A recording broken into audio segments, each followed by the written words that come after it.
아르한의 가족을 학살한 남자는 평범한 적이 아니었다. 카를로스는 검의 달인, 인간의 한계를 훨씬 뛰어넘는 괴물이었고, 아르한이 아무리 훈련해도 복수는 여전히 불가능해 보였다. 하지만 모든 희망이 사라진 것 같았던 바로 그때, 그의 전설적인 조상인 리암 카라반의 초상화가 갑자기 살아 카라반 움직였다. 가문의 창시자는 침묵 속에서 그를 지켜보며 아르한의 증오가 복수의 무게를 감당할 만큼 강해질 날을 기다리고 있었다. 그리고 이제 그날이 마침내 온 것이다. 리암은 카라반 혈통에 숨겨진 비밀, 완전히 미친 소리처럼 들리는 힘을 드러냈다. 검을 삼킴으로써 아르한은 그전 주인의 기억과 기술을 흡수할 수 있었다. 그것이 카라반 가문이 대대로 검의 달인을 배출해온 이유였다. 단 한 가지 문제가 있었다. 그 길을 걷기 시작하려면 아르한은 불가능한 일을 해야만 했다. 그는 리암의 검을 달구고 타오르는 강철을 물어뜯어 조각조각 삼켜야만 했다. 부모님의 피투성이 얼굴이 마음에 새겨지고 카를로스의 이름이 분노를 부채질하는 가운데 아르한은 망설이지 않기로 했다. 그는 시뻘겋게 달아오른 칼날에 이를 밟고 사탕처럼 한 조각을 떼어내 불타는 금속을 억지로 삼켰다. 고통에도 불구하고 아르한은 복수를 다짐하며 나머지를 계속해서 해치웠다. 이야기를 더 잘 이해하기 위해 시간을 조금 되돌려보자. 아르한은 자신이 사는 삶과는 전혀 맞지 않는 이야기들에 둘러싸여 자랐다. 그의 아버지는 카라반 가문을 마치 전설처럼 이야기했다. 한때 여러 왕국의 공포를 떨쳤던 강력한 검의 달인들이라고. 하지만 아르한에게 그 이야기들은 공허하게 들렸다. 그들의 집은 무너져 내리고 있었고 영향력은 사라진 지 오래였으며 그들이 다스리던 마을은 생존을 위해 발버둥쳤다. 주변의 모든 것이 쇠락을 가리키고 있을 때 위대함을 믿기란 어려웠다. 그럼에도 불구하고 아르한은 영지 사람들과 잘 지냈다. 그는 농장에서 그들과 함께 일하기도 하고 물건을 시장에 내다 팔기도 했다. 시장에 가는 것은 그에게 평범한 하루였고 아르한은 기쁘게 떠났다. 하지만 그가 돌아왔을 때 그가 본 것은 자기 사람들의 피로 가득한 땅뿐이었다. 아르한은 눈앞에 펼쳐진 끔찍한 장면에 망연자실했다. 그리고 갑자기 집사가 그의 뒤에 나타나 그를 위로하며 한검의 달인이 마을을 공격했고 명령을 따르는 것이라 주장하며 단 10분 만에 마을 사람 절반을 쓸어버렸다고 밝혔다. 아르한은 모든 것이 끝났다고 생각했지만 어째서인지 검의 달인 카를로스는 그의 부모님을 살려두었다. 그리고 어머니와 껴안으며 온기를 느끼던 그 순간 아르한은 그들의 고난이 아직 끝나지 않았음을 알았다. 그의 부모님과 생존자들에게 사라질 한 달의 시간을 주었다. 두려움과 어떠한 희망도 없이 생존자들은 마을을 버리고 도망쳐 마을은 황량해졌다. 하지만 아르한의 부모님은 마을의 지도자로서 책임이 있기 때문에 남기로 결정했다. 그들은 집사에게 아르한을 마을에서 데리고 나가게 하려 했지만 그는 중간에 다시 돌아왔다. 이전처럼 그는 아버지의 머리가 장대에 매달려 있고 어머니가 베어 쓰러진 끔찍한 장면만을 마주했다. 그는 석궁으로 검의 달인을 공격하려 했지만 두려움에 무릎을 꿇었고 검의 달인은 그를 살려주기로 결정했다. 하지만 그의 혈통을 잊지 말라는 경고와 함께 그러면 미래에 다시 나타나 그들을 쓸어버릴 것이라고 했다. 아르한은 모든 것을 잃었지만 그의 최대 숙적인 카를로스에게 복수를 맹세했다. 그 후 곧 1년이 지났고 이 기간 동안 아르한은 힘의 정점이라 여겨지는 검의 달인에게 복수할 준비를 했다. 카를로스가 왜 자기 가족을 죽였는지 혹은 그 배후에 누가 있는지 전혀 알지 못했기 때문에 의문만 남았다. 마음속에 불타는 의문이 있음에도 불구하고 그는 한 가지 사실은 변하지 않음을 알고 있었다. 그것은 헛되이 죽은 마을 사람들의 목숨은 결코 돌아오지 않는다는 사실이다. 평소처럼 아르한은 성의 벽 앞에 서서 그의 조상 리암 카라반의 것이라고 전해지는 검과 초상화를 응시했다. 갑자기 그가 초상화를 쳐다보고 있을 때 이상한 일이 일어났다. 초상화에서 밝은 빛이 뿜어져 나오며 목소리가 들려왔다. 빛이 마침내 형태를 이루자 그것은 아르한을 자신의 후손이라 부르는 한 노인으로 변했다. 아르한은 자신의 눈을 믿을 수 없었다. 바로 눈앞에 그의 조상 리암 카라반이 있었기 때문이다. 아르한은 처음에 이것을 무시했다. 자신이 헛것을 보고 있으며 지금까지 일어난 모든 일 때문에 정신적 충격을 받은 것이 틀림없다고 믿었기 때문이다. 하지만 눈앞의 형상이 환각이 아니라는 것이 분명해지기 시작했다. 리암은 입을 열어 아르한의 마음속 혼란을 느낄 수 있다고 말했다. 그가 마침내 미쳐버렸을까봐 두려워하고 있기 때문이다. 그는 또한 신화라고 믿었던 조상이 바로 눈앞에 서 있는 것에 충격을 받았는지 물었다. 아르한은 그에게 정말로 가문의 창시자이자 역사상 가장 강한 검의 달인이 맞는지 물었다. 게다가 그가 정말로 사람들이 말하는 위대한 검의 달인이라면 왜 하필 그 순간에 나타나기로 결정했는지 알고 싶어 했다. 아르한의 분노와 좌절감이 폭발하여 리암에게 소리쳤다. 왜 하필 그 순간에 마침내 나타나기로 했는지 물으며 리암은 확신이 필요했다고 차분하게 대답하며 복수란 모든 것을 버릴 각오가 되어 있지 않으면 시작조차 해서는 안 되는 시련이라고 밝혔다. 이 때문에 그는 지난 1년 동안 매일같이 아르한을 지켜보았다. 그는 아르한이 스스로도 부정할 수 없을 만큼 쓰레기 같고 희망 없는 재능을 가졌음에도 불구하고 단 하루도 검을 놓지 않았다는 것을 깨달았다. 리암은 그의 집착과 사그라들지 않는 의지에 감탄했다. 리암은 그에게 방금 나타난 이유가 아르한의 눈에 깃든 증오가 마침내 자신이 원하는 깊이에 도달했기 때문이라고 말했다. 덧붙여 리암은 자신의 인내심 또한 한계에 다다랐으며 자신의 후손들을 무자비하게 죽인 자를 갈기갈기 찢어버리고 싶은 사례가 끓어오른다고 고백했다. 리암은 부정할 수 없는 한 가지 진실이 있다고 언급했는데 그것은 오직 검의 달인만이 검의 달인을 죽일 수 있다는 사실이다. 리암은 아르한도 이를 알고 있을 것이라 확신했다. 그래서 그가 복수를 맹세하며 미칠 정도로 칼을 휘둘렀던 것이다. 리암은 아르한에게 아무리 훈련해도 절대 카를로스를 따라잡을 수 없을 것이라고 알려준다. 그는 검의 달인이란 인류의 경계를 넘어선 초월적인 존재라고 설명한다. 그것은 기본적으로 천재라 불리는 자들조차 이해할 수 없는 높은 경지이다. 이런 강력한 검의 달인들 중에서도 카를로스는 여전히 최고의 보석 같은 존재다. 리암은 자신의 시대에도 그런 기술을 가진 자는 손에 꼽을 정도였다고 인정하는데 이는 현 시대에는 아무도 그를 건드릴 수 없다는 것을 의미한다. 그는 아르한에게 시간이 지날수록 카를로스는 더욱 강해질 것이라고 말한다. 아르한이 이 모든 것을 듣자 그의 심장은 떨리기 시작했다. 그는 이미 카를로스가 너무나 강력하다는 것을 어렴풋이 알고 있었지만 그를 이기는 것이 불가능하다는 관점에서는 본 적이 없었기 때문이다. 좌절감에 신음했다. 자신에게서 모든 것을 앗아간 남자가 영웅이 되는 동안 자신은 예전처럼 무기력하게 옆에서 지켜봐야만 한다는 사실을 믿을 수 없었기 때문이다. 바로 그때 리암은 상황이 변했다고 말한다.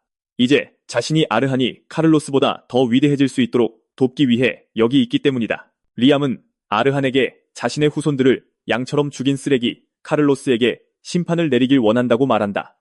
리암은 아르한에게 앞으로 나아갈 길은 단 하나뿐이며 이것은 오직 카라반만이 걷는 길이라고 알려준다. 그는 아르한에게 앞으로 나아갈 길은 벽에 걸려있는 자신의 검을 삼키는 것이라고 말한다. 아르한은 이 말을 듣고 극도로 혼란스러워하며 그를 마치 미치광이 보듯 쳐다본다.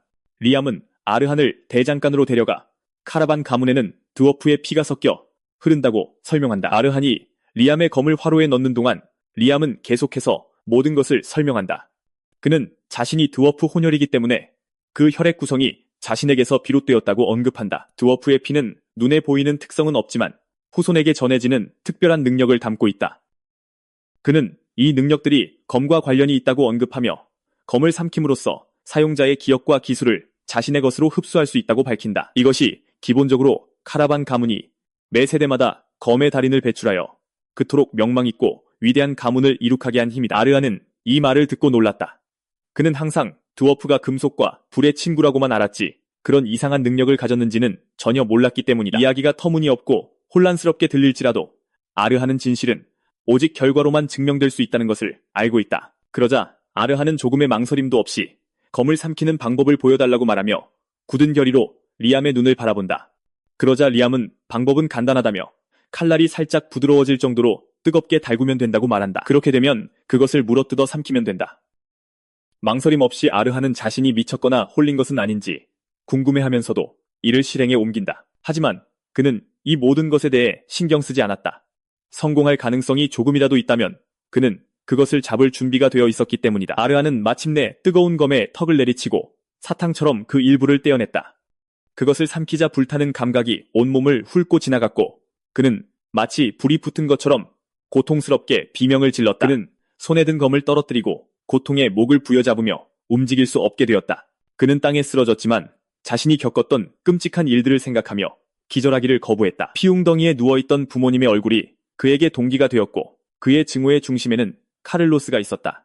이것으로 아르한은 검을 집어들고 카를로스를 죽여야만 하기에 무슨 일이 있어도 성공하겠다는 의지로 계속해서 그것을 씹었다. 뜨거운 금속을 다 삼킨 후 그는 기절했다. 하지만 깨어났을 때 그는 자신이 죽지 않았다는 사실에 사실 놀랐다. 사실 상처 하나 없었고 눈앞에 놓인 검자루가 아니었다면 꿈이라고 믿었을지도 모른다.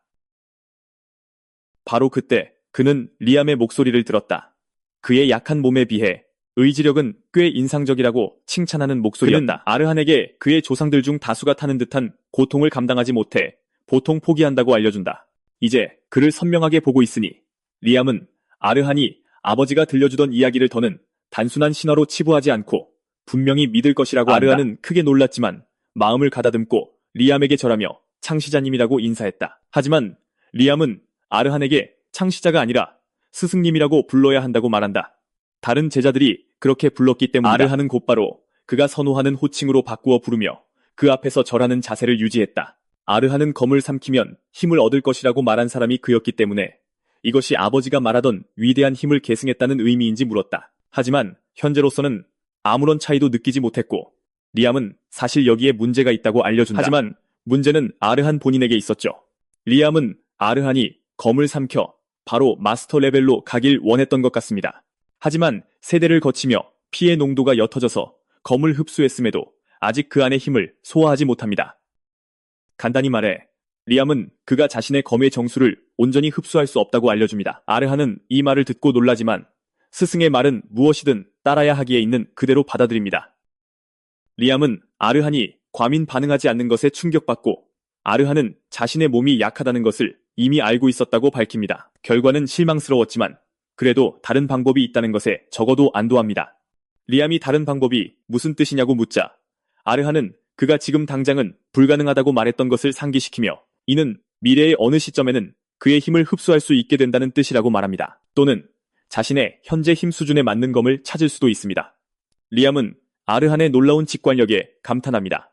그는 검이 더 많이 사용되고 다를수록 더 좋기 때문에 그의 말이 맞다고 알려줍니다. 그리고는 아르한에게 적절한 검을 고를 수 있도록 검이 많은 곳으로 데려가 달라고 부탁합니다. 아르한은 그를 중고 검이 많이 있는 고물상으로 데려갑니다. 리암은 그곳이 지독하게 으스스하며 흑마법사들이 이런 곳을 손에 넣고 싶어 했을 거라고 인정합니다. 아르한은 빈민가의 모든 고물이 그곳으로 모인다고 설명합니다. 쓸모없는 고철부터 부서진 무기까지 기본적으로 리암이 말한 것에 맞는 검을 찾을 수 있는 곳입니다. 리암은 좋은 시작이라며 동의하고 젊은 시절에는 바로 이런 피비린내 나는 곳에서 검을 삼켰다고 밝힙니다. 죽은 병사들의 검, 흙과 피로 뒤덮인 도끼, 부러진 창끝이 널려 있었습니다. 리암은 이 검들을 얼마나 많이 삼켰는지 이야기하며 살아남고 싶다면 더 강해져야 한다고 아르한에게 촉구합니다. 리암은 그곳이 살아남기 위해 생명이 끝없이 충돌하던 전장처럼 그 시절을 떠올리게 한다고 말합니다. 그는 전쟁의 잔혹함과 수많은 생명이 흔적도 없이 사라지는 것에 대해 이야기합니다. 이 끔찍한 기억과 슬픔 속에서도 찬란한 빛에 불꽃을 남기는 이가 있을 것이라고 그는 언급합니다. 그러자 리암이 먼 곳을 가리키며 그를 위한 검을 찾았다고 아르한에게 말합니다. 그 검은 바늘과 비슷했지만 리암은 이것이 그에게 필요한 것이라고 알려줍니다. 한 달 후 몇몇 불량배들이 마을로 와서 그들이 들어가기로 결정한 가장 좋은 장소는 성이었습니다. 그들은 왜 비어있는지 궁금해하며 추측을 하기 시작합니다. 한 명은 저택을 흑마법 실험에 사용하다가 버렸을 거라고 말합니다. 하지만 다른 한 명은 만약 그랬다면 들어서는 순간 죽었을 것이라며 반박합니다. 또 다른 이는 몰락한 귀족이 저택에 숨어있을 가능성이 있다고 언급합니다. 용병들은 막을 사람이 아무도 없어서 좋은 전리품을 손에 넣었다며 기뻐합니다. 그들 중 한 명이 아르한의 돌아가신 어머니의 옷을 발견하고는 뒤지기 시작합니다.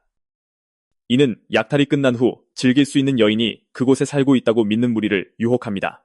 그들은 옷을 돌려가며 냄새를 맡기 시작하지만 갑자기 아르한의 목소리가 호를 가르며 그들이 하는 짓을 멈추라고 말합니다. 아르한은 어두운 복도에서 나타나 자신의 어머니는 모든 것이 깔끔하고 깨끗한 것을 좋아했으니 대신 이야기를 할 수 있도록 모든 것을 내려놓으라고 정중히 부탁하겠다고 말합니다. 불량배들은 그들이 희롱할 수 있는 소녀를 기대했기 때문에 아르한이 어린아이고 심지어 소년이라는 이유로 놀리기 시작합니다. 그러자 아르한은 그들에게 먹을 것이나 머물 곳을 찾고 있는지 묻습니다. 그는 이웃으로 머물게 해주는 것도 괜찮다고 안심시키지만 불량배들은 아르한이 이런 말을 하는 것을 미쳤다고 생각합니다. 무리의 두목이 아르한에게 다가가며 자신들을 보고도 도망치지 않은 것을 보니 정말 멍청한 게 틀림없다고 말합니다. 그 남자는 죽고 싶어 안달이 났냐고 물으며 아르한에게 달려듭니다. 이는 결국 아르한의 몸속에 잠긴 분노를 터뜨리게 한 그의 가장 큰 실수가 됩니다. 그가 반응하기도 전에 아르한은 바늘검을 그의 복부에 찔러 넣어 정말 중요한 급소를 노립니다. 대머리는 피를 토하고 아르한은 온 얼굴에 분노를 드러내며 그의 얼굴을 뚫어져라 쳐다봅니다. 한 달 전 아르한이 검을 고른 후 그는 리암에게 이것이 정말 삼키게 하고 싶은 검이 맞는지 물었습니다. 검이라기보다는 바늘처럼 보였기 때문입니다. 그것으로 무언가를 베려고 하면 부러질 것처럼 보인다고 말합니다. 리암은 적을 베거나 물건을 부수기 위해 만들어진 것이 아니기 때문에 원래 그래야 한다고 말합니다. 리암은 아르한에게 그것은 오직 한 가지를 위해 만들어졌으며 기본적으로 생사를 건 싸움을 위해 만들어졌다고 말합니다. 리암은 그에게 그것이 오직 찌르기 위해 만들어진 검이라고 말합니다. 아르한은 이 말을 듣고 혼란스러워하고 리암은 그가 왜 그럴지 이해합니다. 창이 더 낫다고 쉽게 주장할 수 있기 때문입니다. 하지만 그는 그처럼 약한 몸에는 검 안에 있는 기억만 한 것이 없다고 알려줍니다. 리암은 아르한에게 주인인 메리가 아르한보다 훨씬 약한 몸으로 200명이 넘는 적을 찔렀다고 알려줍니다. 리암은 아르한에게 검을 존중하고 감사한 마음으로 삼키라고 촉구합니다. 금속은 가벼울지 몰라도 그 안의 삶은 무겁고 진지하기 때문입니다. 그에게 메리의 기억을 받아들임으로써 분명히 많은 것을 얻게 될 것이라고 알려줍니다. 메리의 기억을 살펴보면 그녀는 불과 10살 때 화재로 부모님을 잃은 소녀였습니다. 그녀는 얼굴에 화상 자국을 입은 채 간신히 살아남았고 부모님은 형체를 알아볼 수 없을 정도로 불에 탔습니다. 그녀가 깨어났을 때 부모님과 함께 죽는 편이 나았을 것이라고 조용히 털어놓았습니다. 메리는 모든 것을 잃은 후 고아원에서 살기 시작했습니다. 그리고 고아원이 불의 여신을 숭배한다는 것을 알게 된 날, 그녀에게 모든 것이 더 나빠졌습니다. 그녀는 기본적으로 불의 모든 것을 잃었지만 불을 구원이라고 부르는 곳에서 살아야 했기 때문에 절망에 빠졌습니다.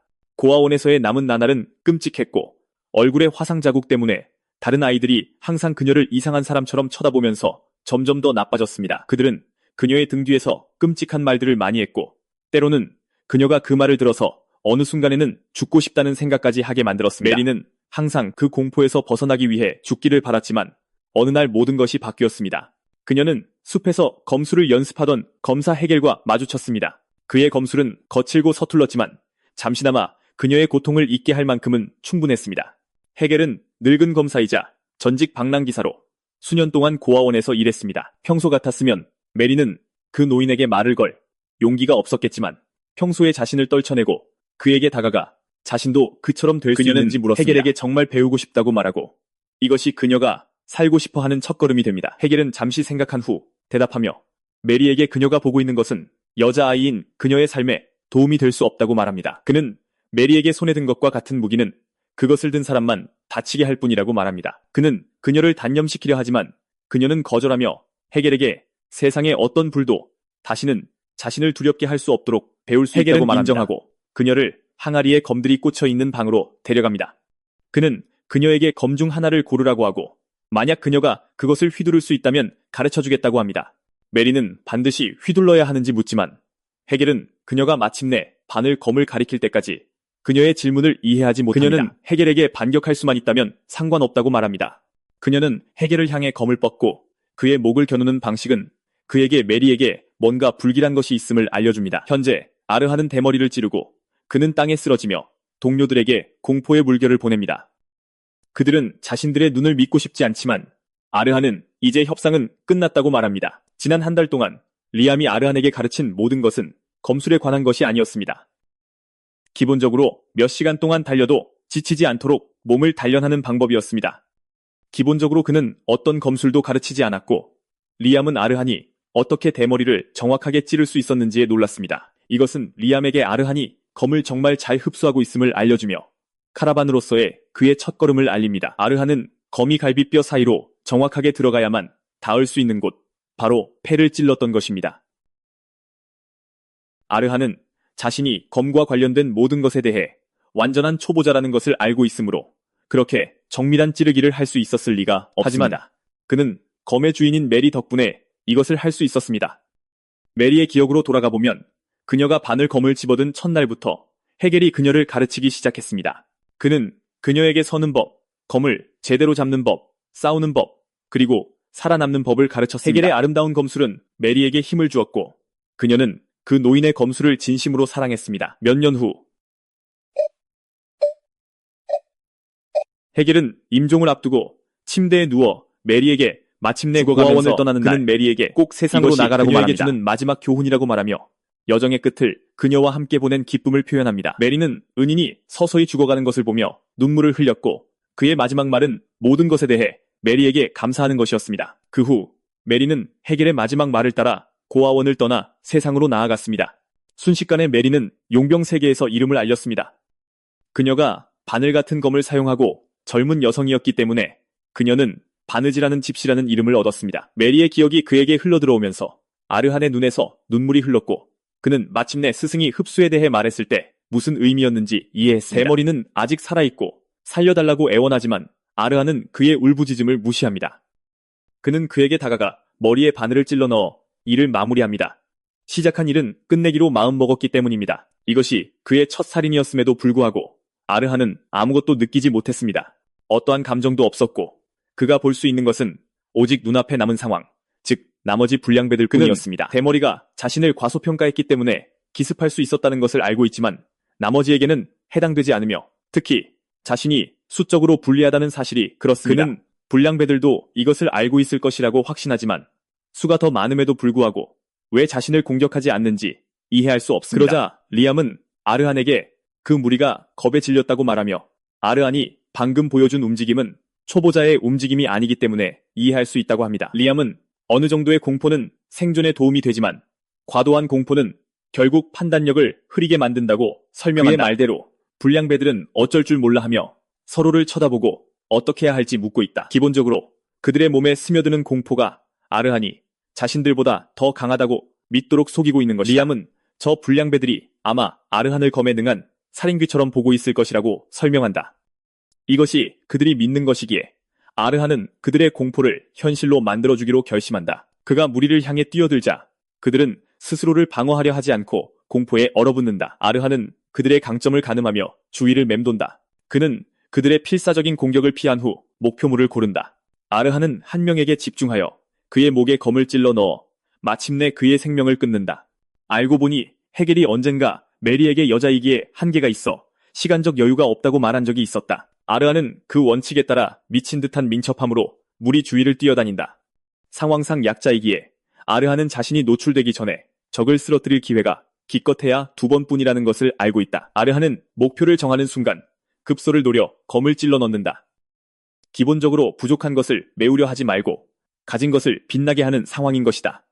메리의 강점은 타고난 유연성이었는데 그녀의 몸이 무용수처럼 만들어졌기 때문이었고 그녀는 이를 유리하게 사용했다. 그녀는 가장 이상한 자세를 유지하면서도 어떤 각도에서든 적을 공격할 수 있다. 이 모든 것을 이용하여 그녀는 머리나 목 같은 급소를 노려 단 한 번의 공격으로 적들을 쓰러뜨린다. 아르한도 똑같이 하고 있으며 이를 이용해 한 명을 제외한 무리 전체를 제거했다. 마지막 남은 녀석은 지옥에 있는 자신을 상상하며 코에서 콧물이 나오는 아기처럼 울기 시작한다. 그 녀석은 인간이 아니라 지옥 깊은 곳에서 온 살인귀를 본다. 무리를 쓸어버린 후 아르한은 그들을 묻기 위해 무덤을 판다. 그가 그들을 묻느라 바쁜 동안 리암은 그에게 마침내 의심을 버렸는지 물었다. 그는 하루 종일 숨도 쉬지 않고 검을 휘두를 체력이 있다면 훈련받지 않은 불량배 4명쯤은 상대할 수 있다고 알려준다. 리암은 아르한에게 그가 이미 생사를 오가는 전투 속에서 강해지고 있다고 말한다. 아르한은 스승님이 한 모든 말이 사실임을 깨닫는다. 검 속의 기억에 반응하는 듯 몸이 무용수처럼 유연해지는 것부터 메리의 기억까지 싸움이 시작되자 모든 것이 생생해졌기 때문이다. 이로써 아르한은 마침내 메리가 어떻게 적들과 싸울 수 있었는지 알게 되었다. 그는 이것이 리암이 말하는 소화의 힘, 즉 상대를 더 많이 이해할수록 더 강해진다는 것인지 궁금해한다. 그러자 리암은 아르한에게 검에 관한 한 거짓말을 하지 않지만 앞으로의 날들이 고통으로 가득할 것이라고 알려준다. 그는 아르한이 죽음을 구걸하게 만들 고난을 겪게 될 것이라고 알려준다. 그는 현재의 고통이 단지 행복처럼 보일 지경에 이를 것이라고 말한다. 리암은 아르한에게 이 길을 계속 걸을 수 있겠냐고 묻고 아르한은 자신이 하는 모든 일이 카를로스에게 맞설 기회를 준다면 무슨 짓이든 하겠다고 단호하게 대답한다. 다음 날 아침 아주 높은 절벽을 오르라는 명령을 받자 그의 얼굴에 있던 모든 결의는 공포로 바뀐다. 얼굴에 땀을 흘리며 높은 절벽을 오를 때 리암은 그가 얼마나 무서워하고 걱정하는지 알 수 있다. 그는 어젯밤 눈에 서렸던 결의에 찬 표정이 어디로 사라졌냐고 물으며 그를 놀린다. 그는 그의 마음에 의심이 스며들기 시작했는지 묻지만 그것 또한 그의 강점의 일부이기 때문에 걱정하지 않는다. 리암은 아르한이 어릴 때부터 항상 이랬다는 것을 알고 있다고 말한다. 언젠가는 이 문제를 해결해야겠지만 지금은 일단 그의 호기심부터 해결해줘야 한다고 말한다. 리암은 검사의 길이 크게 5단계로 나뉜다고 설명한다. 검의 입문 단계인 소드 비기너, 재능 있는 자들이 도달하는 경지인 소드 워커가 있다. 소드 러너가 있으며 이들은 전장의 축으로 자리 잡은 자들이다. 네 번째는 소드 엑스퍼트로. 이들은 혼자서 전쟁의 흐름을 바꿀 수 있는 자들이다. 마지막으로 바로 소드 마스터가 있으며 그들은 마치 신처럼 모든 것 위에 군림한다. 리암은 아르한에게 5등급 중 현재 자신이 어디에 있다고 생각하는지 묻는다. 아르한은 심호흡을 한 후 리암에게 패기 넘치는 대답을 기대하는 것을 알지만 자신의 수준을 아주 잘 알고 있다고 확신시킨다. 아르한은 검술의 전제 조건은 마나를 조종하는 것이고 마나를 다루기 위해 필요한 두 번째 조건은 마나 심장을 형성하는 것이라고 말한다. 하지만 아직 마나 심장을 형성하지 못했기 때문에 아르한은 자신에게 솔직하며 아직 비기너 자격조차 없다는 것을 알고 있다. 리암은 이 말을 듣고 기뻐하며 자기 인식이 꽤 훌륭하다고 아르한을 칭찬한다. 리암은 아르한의 의심을 확인시켜주며 그가 정말로 검의 문턱에도 들어서지 못한 아마추어 중에 아마추어라고 말한다. 리암은 아르한에게 이 훈련이 그가 마나 심장을 만들 수 있도록 비기너의 길로 이끄는 것이라고 말한다. 아르한은 이 말을 듣고 충격을 받아 지금 하고 있는 모든 것이 고작 마나 심장을 만들기 위한 것이냐고 묻는다. 아르한은 마나 심장 때문에 현재 생사를 오가는 상황을 겪고 있다는 것을 믿을 수 없다. 아르한은 리암에게 그의 시대와는 상황이 달라 모를 수도 있지만 현 시대에는 연금술사의 포션을 마시면 마나 심장을 만들 수 있다고 설명한다. 또한 워커급 기사가 마나를 주입하여 감각을 열어줌으로써 만들 수도 있다. 기본적으로 호신술로 검술을 배운 여성들조차 할 수 있기 때문에 마나 심장을 형성하는 것은 정말 쉽다. 아르한은 리암에게 왜 그런 쉬운 길을 놔두고 굳이 자신을 부모님 곁으로 보낼 수 있는 방법을 쓰게 하는지 묻는다. 리암은 아르한에게 세속적인 방법으로 마나 심장을 형성하는 것이 나쁜 것은 아니지만 그들의 피에는 총과 강철의 힘이 깃들어 있다고 알려준다.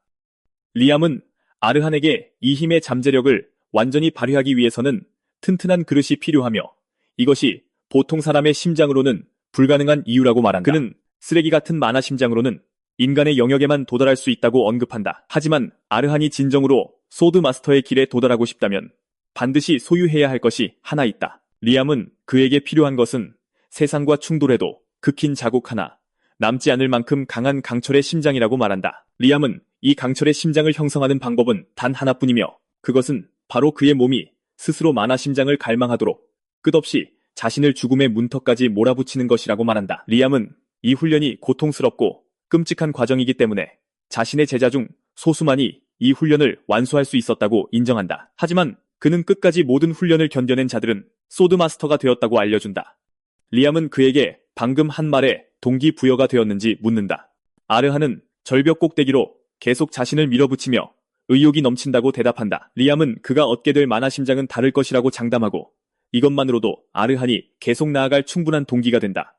한편 캠벨의 동쪽 마을에서는 카라반 마을에 대한 소문이 들리기 시작했다. 1년 전 모두가 갑자기 사라졌기 때문에 이제 그곳은 단 한 명의 영혼도 없는 으스스한 마을로 여겨진다. 퍼지기 시작한 소문은 마을에 매우 위험하다고 여겨지는 무언가가 있다는 것이다. 어떤 남자는 그 마을에 가서 살아 돌아온 불량배가 없다고 언급한다. 마을을 둘러싼 많은 이야기와 추측이 있으며 그들이 내린 결론은 죽고 싶지 않다면 마을에 들어가지 말아야 한다는 것이다. 여관에 앉아있는 한 이상한 기사는 사람들이 마을에 대해 논의하는 모든 것을 듣는다. 그 기사는 이제 죽음의 집이라고 불리는 그 마을에 관심이 있다. 그가 손수건을 꺼내 입을 닦자 손수건에 피가 묻어나와 그가 자신의 내부적인 문제와 싸우고 있음을 드러낸다. 기사는 이 죽음의 집이 자신에게 완벽한 장소라고 결론 내린다. 한편 아르한은 리암에게서 동기부여를 받은 후 왼팔만으로 절벽을 계속 올랐다. 마을에 들어온 불량배들을 상대해야 하는 날에도 그에게는 쉬는 날이 없었다. 아르한은 전력을 다하기 위해 단 하루도 빠짐없이 매일 이 일을 계속했다. 그렇게 한 달이 지났다.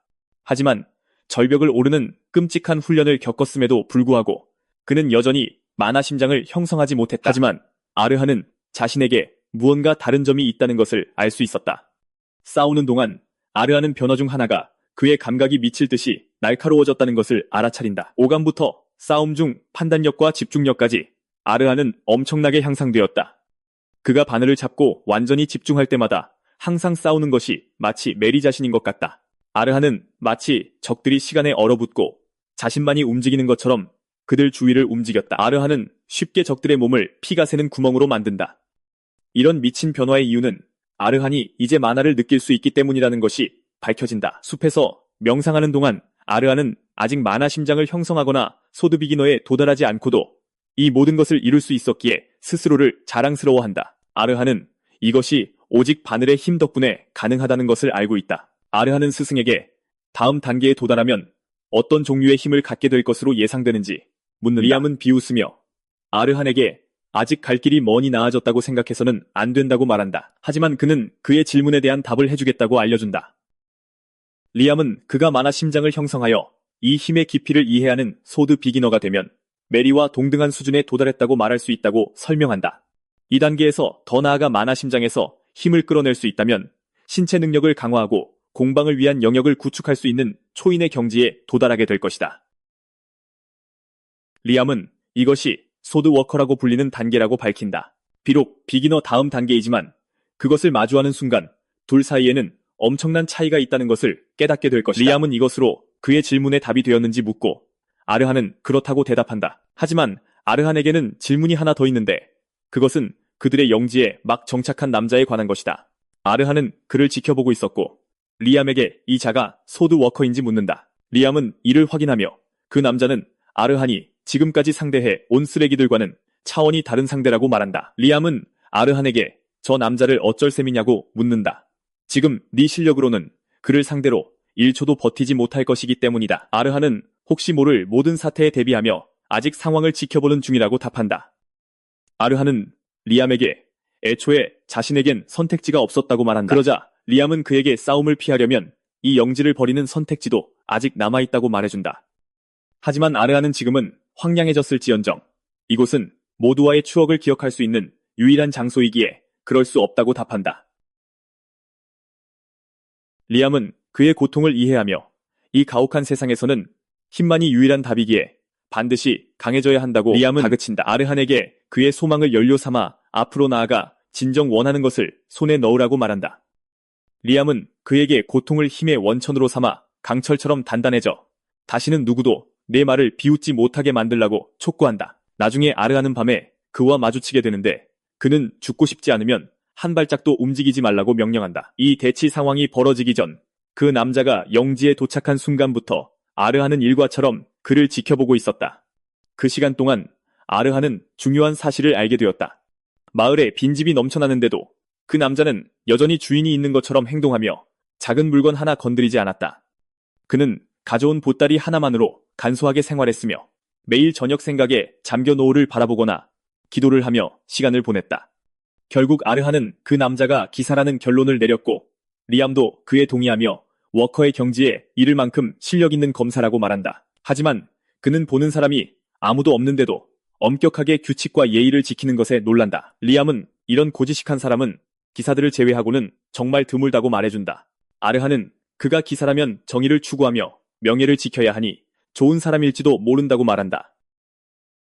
리암은 그들이 명예를 좇는다는 점은 의심의 여지가 없지만 기사를 정의로운 사람이라고 부르는 것은 틀렸다고 말을 끊는다. 그는 명예란 개인적이고 주관적인 것이라고 언급한다. 그들이 따르는 명예가 항상 모두에게 좋은 것은 아니며 기사의 명예는 그들이 충성을 맹세한 사람에 따라 달라지기 때문이라고 말한다. 그들의 명예는 기본적으로 고용주의 의지, 특히 돈을 많이 주는 자에 의해 결정된다. 리암은 순진한 아르한에게 기사가 진정 어떤 존재인지 설명하기로 한다. 그는 기사란 명예를 폭력의 변명으로 삼는 고용된 검일 뿐이라고 말한다. 그는 기본적으로 고대의 검수를 사용해 효율적으로 살인하는 자이며 비싼 갑옷으로 무장했기에 그저 죽이기 더 어려운 적일 뿐이다. 리암은 아르한에게 기사라는 화려한 단어에 속지 말고 그들의 실체를 보고 스스로 판단하라고 조언한다. 리암은 아르한에게 의심이야말로 그의 가장 큰 강점이며 어릴 때부터 그래왔다고 상기시킨다. 어렸을 때 그는 아버지에게서 가문에 대한 이야기를 듣곤 했지만 마음속 깊은 곳에서는 그 진위성을 의심하고 있었다. 새로운 힘에 자만하여 위험에 빠졌을 때조차 그의 날카로운 감각과 신중한 관찰력은 위험을 제거하고 해답을 찾는 데 도움을 주었다. 리암은 이어서 의심이란 보고 듣는 것에 흔들리지 않고 가능한 모든 방법을 동원해 끝없이 생각하며 진실에 더 가까이 다가가는 것이라고 말한다. 아르한에게 의심하는 마음가짐을 절대 잃지 말라고 충고한다. 그런 마음가짐이 없는 자는 결코 자신의 한계를 넘어설 수 없기 때문이다. 그의 검술 뒤에 숨겨진 진정한 재능이라고 말한다. 아르한은 리암의 중요한 가르침을 들으며 완전히 몰입한다. 리암의 가르침이 끝나자 아르한은 모든 것을 기억하겠다고 그를 안심시킨다. 이러한 가르침 때문에 아르한은 자신의 영지에 정착한 낯선 남자를 상대로 결코 경계를 늦추지 않았다. 아르한은 그 기사가 위협이 아닐 수도 있다는 확신이 든 후에야 그에게 이웃이 되어달라고 요청할 계획이다. 아르한은 최대한 조심스럽게 기사에게 다가갔지만 두 사람은 결국 서로에게 검을 겨누게 되었다. 기사는 아르한에게 그가 자신을 지켜보고 있었다는 사실을 알고 있다며 도망칠 생각조차 하지 말라고 경고한다. 기사는 아르한에게 만약 등을 돌리면 즉시 베어버리겠다고 장담한다. 아르한은 상황이 이렇게 될 줄은 전혀 예상하지 못했기에 방어 태세를 유지한다. 메리의 기억 속으로 들어가자 그녀는 수많은 용병들이 자신을 영입하기 위해 접근했던 일을 이야기한다. 반면에 그녀의 실력에 대한 소문을 들은 불량배들은 그녀에게 싸움을 거는 것이 최선이라고 결정했다. 그 무렵 그녀는 자신이 더 이상 검을 든 평범한 여성 용병이 아니라 제대로 된 강한 여검객일지도 모른다는 생각을 했다. 하지만 자신이 얼마나 틀렸는지 깨닫는 데는 오랜 시간이 걸리지 않았다. 그녀는 한 워커급 기사와 마주쳤는데 그는 그녀의 실력이 얼마나 쓰레기 같은지 비웃으며 손쉽게 그녀를 무장해제시켰다. 기사는 메리에게 여자만 아니었으면 죽였을 것이라며 그녀는 그저 벌레일 뿐이라고 막말을 한다. 기본적으로 붉은 매기사단은 여자나 아이는 건드리지 않는다는 규칙이 있었고 그것이 당시 메리를 살려준 유일한 이유였다. 바로 이날 메리는 자신과 기사들 사이에 거대하고 넘을 수 없는 벽을 느꼈다. 나중에 그녀는 그 기사가 도달한 경지가 소드 워커라 불린다는 것을 알게 되었다. 기사 앞에 선 아르한은 중요한 무언가를 깨닫기 시작한다. 그 당시 소드 워커에게 패배했던 메리는 지금의 자신보다 훨씬 강했으며 이는 그가 얼마나 불리한 상황에 처해 있는지를 보여준다. 밤이 서서히 다가오자 아르한은 한 팔로 절벽을 오를 때보다 훨씬 더 압도적인 죽음의 공포에 휩싸이는 것을 깨닫는다. 그의 심장이 미친 듯이 빠르게 뛰기 시작하고 이와 함께 그는 워커 단계를 넘어선 명백한 초인의 경지를 보게 된다. 이것은 만화가 혈관처럼 몸 밖으로 퍼져나가 공격과 방어의 의지력을 더하는 경지이다. 이것이 바로 간단히 소드 워커의 길이라고 알려진 것이다. 기사는 아르한에게 왜 자신을 지켜보고 있었는지 묻는다. 지금까지 그가 알아챈 바로는 영지를 방문한 불량배들을 공격한 것이 아르한이었기 때문이다. 기사는 아르한에게 타당한 이유를 대지 않으면 그를 적으로 간주할 수밖에 없다고 말한다. 기사가 아르한에게 대답하라고 소리치자 아르한은 기사님이 침입자인지 손님인지 알아내려 했을 뿐이라고 답한다. 아르한은 이것이 자신의 설명이라고 말하지만 기사는 아직 완전히 이해하지 못했다며 더 자세한 설명을 요구한다. 아르한은 자신이 이 영지에서 태어나고 자랐다고 설명한다. 하지만 1년 전 그가 잠시 자리를 비운 사이 흑마법사가 공격해 주민들을 학살했고 결국 마을은 폐허가 되었다. 그 이후로 불량배들이 계속 들이닥쳤고 그는 혼자서 그들을 처리해야만 했다. 마음속으로 아르한은 그 남자에게 모든 것을 말할 필요가 없다는 것을 알고 있었기에 일부 정보는 숨기고 있었다. 아르한은 이어서 기사님이 자신이 싸웠던 자들보다 훨씬 강해 보였고 너무 빨리 접근했다면 죽을 수도 있다는 것을 알았기에 적인지 아군인지 알기 위해 지켜보기로 결정했다고 말한다. 아르한은 만약 우호적이라면 마을의 주민이 되어달라고 부탁할 것이지만 그 반대라면 어떻게든 자신의 영지를 지킬 방법을 찾을 것이라고 말한다. 아르한이 자신이 얼마나 불리한지 알면서도 싸울 준비가 되어 있었다는 사실에 놀란다. 아르한은 이 땅에 자신이 가진 모든 추억이 담겨 있기에 도망치기엔 너무나 소중하다고 대답한다. 이 모든 것을 들은 기사는 아르한이 얼마나 많은 고통을 겪었는지 깨닫는다. 기사는 깊은 숨을 내쉬며 이웃이 되려면 서로의 이야기를 분명히 알아야 하니 이제 자신의 이야기를 할 차례라고 아르한에게 말한다. 그리고 기사는 아르한에게 경계를 풀고 검을 내리면 자신도 검을 집어넣고 이야기를 나누겠다고 권한다. 리암은 아르한에게 강철의 만화를 만드는 방법은 단 하나뿐임을 상기시킨다. 그것은 바로 자신을 죽음 직전까지 계속 몰아붙여 몸이 스스로 만화, 심장을 만들도록 강제하는 것이다. 리암은 아르한에게 이 상황에 대해 동기부여가 되는지 묻고 아르한이 마침내 기사의 제안에 대답했을 때 그는 검을 내릴 수 없다고 말한다. 아르한은 기사에게 아직 당신을 완전히 믿지 못하며 어느 정도의 보호를 위해 이 검이 실제로 필요하다고 말한다. 기사는 이 말을 듣고 충격을 받으며 아르한에게 자신이 정말 원했다면 진작에 그를 해치웠을 것이라고 상기시킨다. 기사는 아르한에게 먼저 검을 거둘 수 없는 것은 기사의 명예에 어긋나기 때문이며 자신의 명예를 지켜야 한다고 말한다. 아르한은 그의 입장을 이해한다고 말하면서도 자신은 물러설 수 없다는 것을 알린다. 아르한은 결코 두려움에 굴복하지 않고 실제로 싸워보지도 않고 포기하지 않겠다고 맹세했다. 기사는 소녀로 착각할 만큼 연약해 보이는 아르한에게서 이런 말을 듣고 충격을 받는다.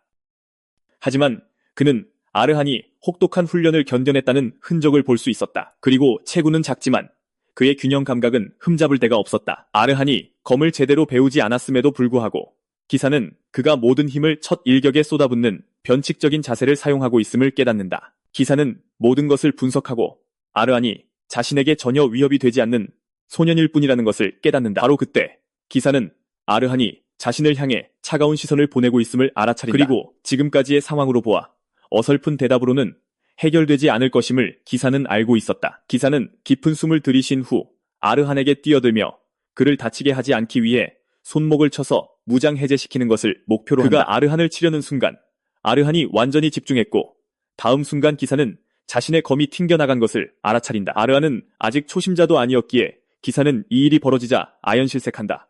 아르한은 공격을 막아낸 후 뒤로 뛰어오르고 기사는 그에게서 무언가 이상한 점을 발견한다. 그는 주변의 만화가 파도처럼 불규칙하게 움직이고 있음을 깨닫는다. 알고 보니 그가 자신을 공격하려던 그 찰나의 순간 아르한이 그 특이한 만화 심장을 형성해낸 것이었다. 만화 심장을 가졌다고 해도 기사는 그가 자신의 검을 튕겨내는 것이 불가능하다는 것을 알았지만 그는 어쨌든 해냈다. 그것이 그가 품고 있는 만화 심장 때문인지 궁금해한다. 기사는 보통의 만화 심장은 부드럽고 유연한 경향이 있지만 아르한의 가슴에 있는 만화 심장은 강철처럼 견고하고 단단하다는 것을 안다. 이 시점에서 기사는 아르한이 일생일대의 일격을 품고 있음을 알 수 있었다. 한편 아르한은 검의 공격을 막아낸 것이 자신의 실력이 아니라 단지 운에 불과한 것이었음을 알고 있었다. 아르한은 나중에 기사가 처음부터 급소를 피하고 손목을 노렸기 때문에 자신을 다치게 할 의도가 없었다는 것을 감지할 수 있었다. 게다가 검에 담긴 힘은 아주 적었다. 그렇기에 공격의 궤도를 예측하고 그 일격을 막아낸 틈새로 바늘 끝을 찔러 넣는 것이 쉬웠던 것이다. 비록 기적이었지만 그는 그 충격파가 마치 마차에 치이는 것처럼 그를 덮쳤기에 대가를 치러야 했다. 마치 모든 뼈가 으스러지는 듯한 극심한 고통에 빠졌다. 이로써 아르한은 힘의 차이가 장난이 아님을 확인한다. 하지만 아르한은 그토록 원했던 만화, 심장이 발현된 것을 기뻐합니다. 그럼에도 불구하고 그는 아직 초보자이기에 그의 찌르기는 기사에게 닿지 않을 것입니다. 일이 이렇게 되자 아르한은 메리의 기억을 발판 삼아 자신만의 만화 길을 만드는 것이 유일한 탈출구라는 것을 깨닫습니다. 과거의 메리는 워커라는 넘을 수 없는 벽에 부딪힌 후 눈물을 흘리며 무너졌습니다. 그녀는 정면으로 돌파할 수 없는 한계에 직면했고 그녀의 몸은 공포에 떨렸습니다. 그 순간 그녀의 마음속에 가장 먼저 떠오른 것은 헤겔의 목소리였습니다. 그녀는 헤겔이 했던 말을 기억합니다. 대부분의 검사들은 벽에 부딪혔을 때 그것을 넘을 수 없는 한계라고 여기지만 그것은 벽을 부술 용기가 부족하여 안주하기로 선택한 자들의 변명일 뿐이라고 말했죠. 원래 넘어서기 위해 존재하는 것이며 더 높이 오르기 위한 발판에 불과하다고 말합니다. 헤겔은 그녀에게 결코 외면하지 말고 당당히 맞서 정면으로 부딪히라고 말했었습니다. 두려움을 이겨낸 후 메리는 크게 베일 것이라는 사실을 받아들이고 다시 워커와 마주했습니다. 하지만 포기하지 않고 벽에 부딪히기만 한다면 그녀의 검은 분명 이 벽을 넘어설 것이었습니다. 헤겔의 조언을 따르고 수많은 고통스러운 상황을 겪은 끝에 그녀는 이 벽을 넘을 수 있었습니다. 기본적으로 그것은 모두 자기 자신을 믿는 것에 관한 것입니다. 벽이란 검을 휘두르는 모든 이가 마주하게 되는 것으로 피부 깊숙이 스며드는 위압감부터 도전자를 짓누를 듯한 절망감까지 동반합니다. 한 걸음 내딛는 것조차 무거운 짐처럼 느껴지고 외면하고 싶은 유혹이 될 것입니다. 하지만 이 절박하고 힘든 순간에 아르한은 물러서지 않고 자신의 높은 벽에 부딪혔습니다. 아르한은 자신이 위험에 처해 있다는 것을 알지만 바로 그렇기 때문에 이 생사의 시련이 필요한 것입니다. 아르한은 아주 작은 희망이라도 있다면 밀어붙일 준비가 되어 있습니다. 아르한은 눈앞의 기사를 분석하려 애쓰며 깊은 숨을 내쉽니다. 그는 기사가 어느 근육에 힘을 주는지, 어떻게 숨을 고르는지, 그리고 어떤 궤적을 그리려 하는지 알고 싶어 합니다. 아르한은 단 하나의 길을 만들어내기 위해 필요한 모든 단서를 모을 준비를 합니다. 리암은 아르한이 하는 것을 보고 그가 얼마나 자신을 몰아붙이는지에 깊은 감명을 받습니다. 불가능한 상황에서도 두려워하지 않는 것이 바로 카라반 가문의 방식인 듯합니다. 그들은 카라반 가문의 의지를 보여주며 시련에 정면으로 맞서야 합니다. 아르한은 계속해서 모든 것을 준비하고 준비가 되었다고 판단한 순간 기사를 향해 돌진합니다. 과거의 메리는 불이 두려웠고 모든 것을 앗아간 비극이 단지 시작에 불과했다는 사실도 두려웠다고 인정합니다. 거울조차 마주할 수 없는 날도 있었고 숨쉬는 것조차 버거운 날도 있었습니다. 이것이 그녀가 두려워해야 할 것이 불이 아니라 그저 도망치게만 만들었던 자기 자신의 나약함이라는 것을 깨닫게 된 계기였습니다. 이 때문에 메리는 자신의 미래를 포함한 모든 것을 앗아간 불의 벽을 돌파하겠다고 맹세했습니다. 굳은 결심으로 메리는 앞으로 나아갔고 불과 세상에 대한 두려움을 극복했습니다. 그녀는 자신이 무너지면 기회는 없다는 것을 알고 있으며 이것이 아르한이 따르고 있는 정신입니다. 그는 모든 것을 공격에 쏟아부어 기사를 힘들게 만듭니다. 기사는 공격을 막기 위해 검에 충분한 힘을 실어야만 했습니다. 메리에게 일어났던 것처럼 아르한의 검도 자루가 부서지며 손에서 날아갑니다. 메리의 영혼은 석양을 배경으로 서서 헤겔의 말을 떠올리며 신선한 공기를 들이마십니다. 메리는 하늘을 바라보며 헤겔에게 말합니다. 세상은 자신보다 강한 괴물들로 가득했고 의지만으로 넘을 수 없는 높은 벽들도 많았다고. 하지만 그녀는 삶의 마지막 순간까지 자신의 길을 막는 어떤 벽 앞에서도 결코 돌아서지 않았다고 자랑스럽게 말할 수 있었습니다. 엄숙하고 감정적인 선언과 함께 그녀는 사후 세계가 있어서 헤겔에게 자신의 이야기를 들려줄 수 있기를 바랍니다. 마침내 그녀의 영혼은 헤겔의 영혼과 만나게 되고 그녀는 더 이상 불이 두렵지 않다고 밝히며 아기처럼 그의 품에 달려듭니다. 그녀가 헤겔의 품에 안기자 얼굴에 눈물이 흐르고 바늘이 불타 없어지며 마침내 그녀의 이야기의 끝을 알립니다. 그리고 이는 바늘이 아르한의 몸에 완전히 동화되었음을 의미하기도 합니다. 곧이어 아르한은 자신이 기절했었다는 사실을 깨달으며 잠에서 깹니다. 그는 자신을 덮고 있는 로브를 발견하는데 그것은 분명히 기사의 것이었습니다. 이때 그는 자신의 목표를 달성하지 못했다는 것을 완전히 깨닫게 됩니다. 리암이 재빨리 나타나 가문의 이름에 부끄럽지 않은 싸움을 했으니 상심하지 말라고 말합니다. 사실 그는 겪었던 고통스러운 패배와 더불어 얻은 것이 있었으니 바로 바늘의 완전한 동화였습니다. 아르한은 노인의 말을 이해합니다.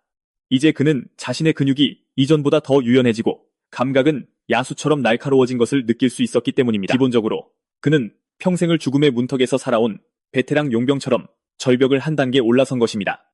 아르한은 마침내 스승이 왜 그 검을 선택했는지 이해합니다. 그것은 그에게 힘과 기술뿐만 아니라 메리의 인생 전체를 보여주고 싶었기 때문입니다. 리암은 아르한에게 거대한 시련 앞에서도 결코 포기하지 않는 강한 의지를 보여주고 싶었던 것입니다.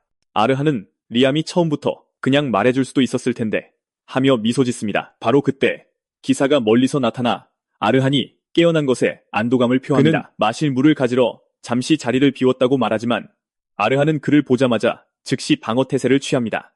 그는 검을 잡고 공격 자세를 취하지만 기사는 그가 왜 그렇게 방어적으로 행동하는지 이해합니다. 기사는 그들 사이에 오해를 풀어야 한다고 말하고 리암조차 아르한에게 기사가 그를 죽일 의도가 없으니 그렇게 경계할 필요가 없다고 말합니다. 하지만 의심하는 것은 당연한 일이고 리암도 이를 이해합니다.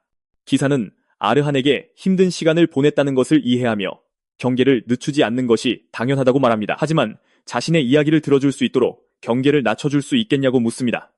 기사는 자신이 왜 이 영지에 왔는지 그리고 왜 아르한에게 위협이 될 수 없는지를 보여주기 위해 셔츠를 벗기 시작합니다. 셔츠를 벗은 후 그는 자신을 은퇴한 기사이자 갈 곳 없는 방랑자인 파텔이라고 소개합니다. 알고 보니 그는 불치병을 앓고 있었고 죽음이 이미 문 앞에 와 있었습니다.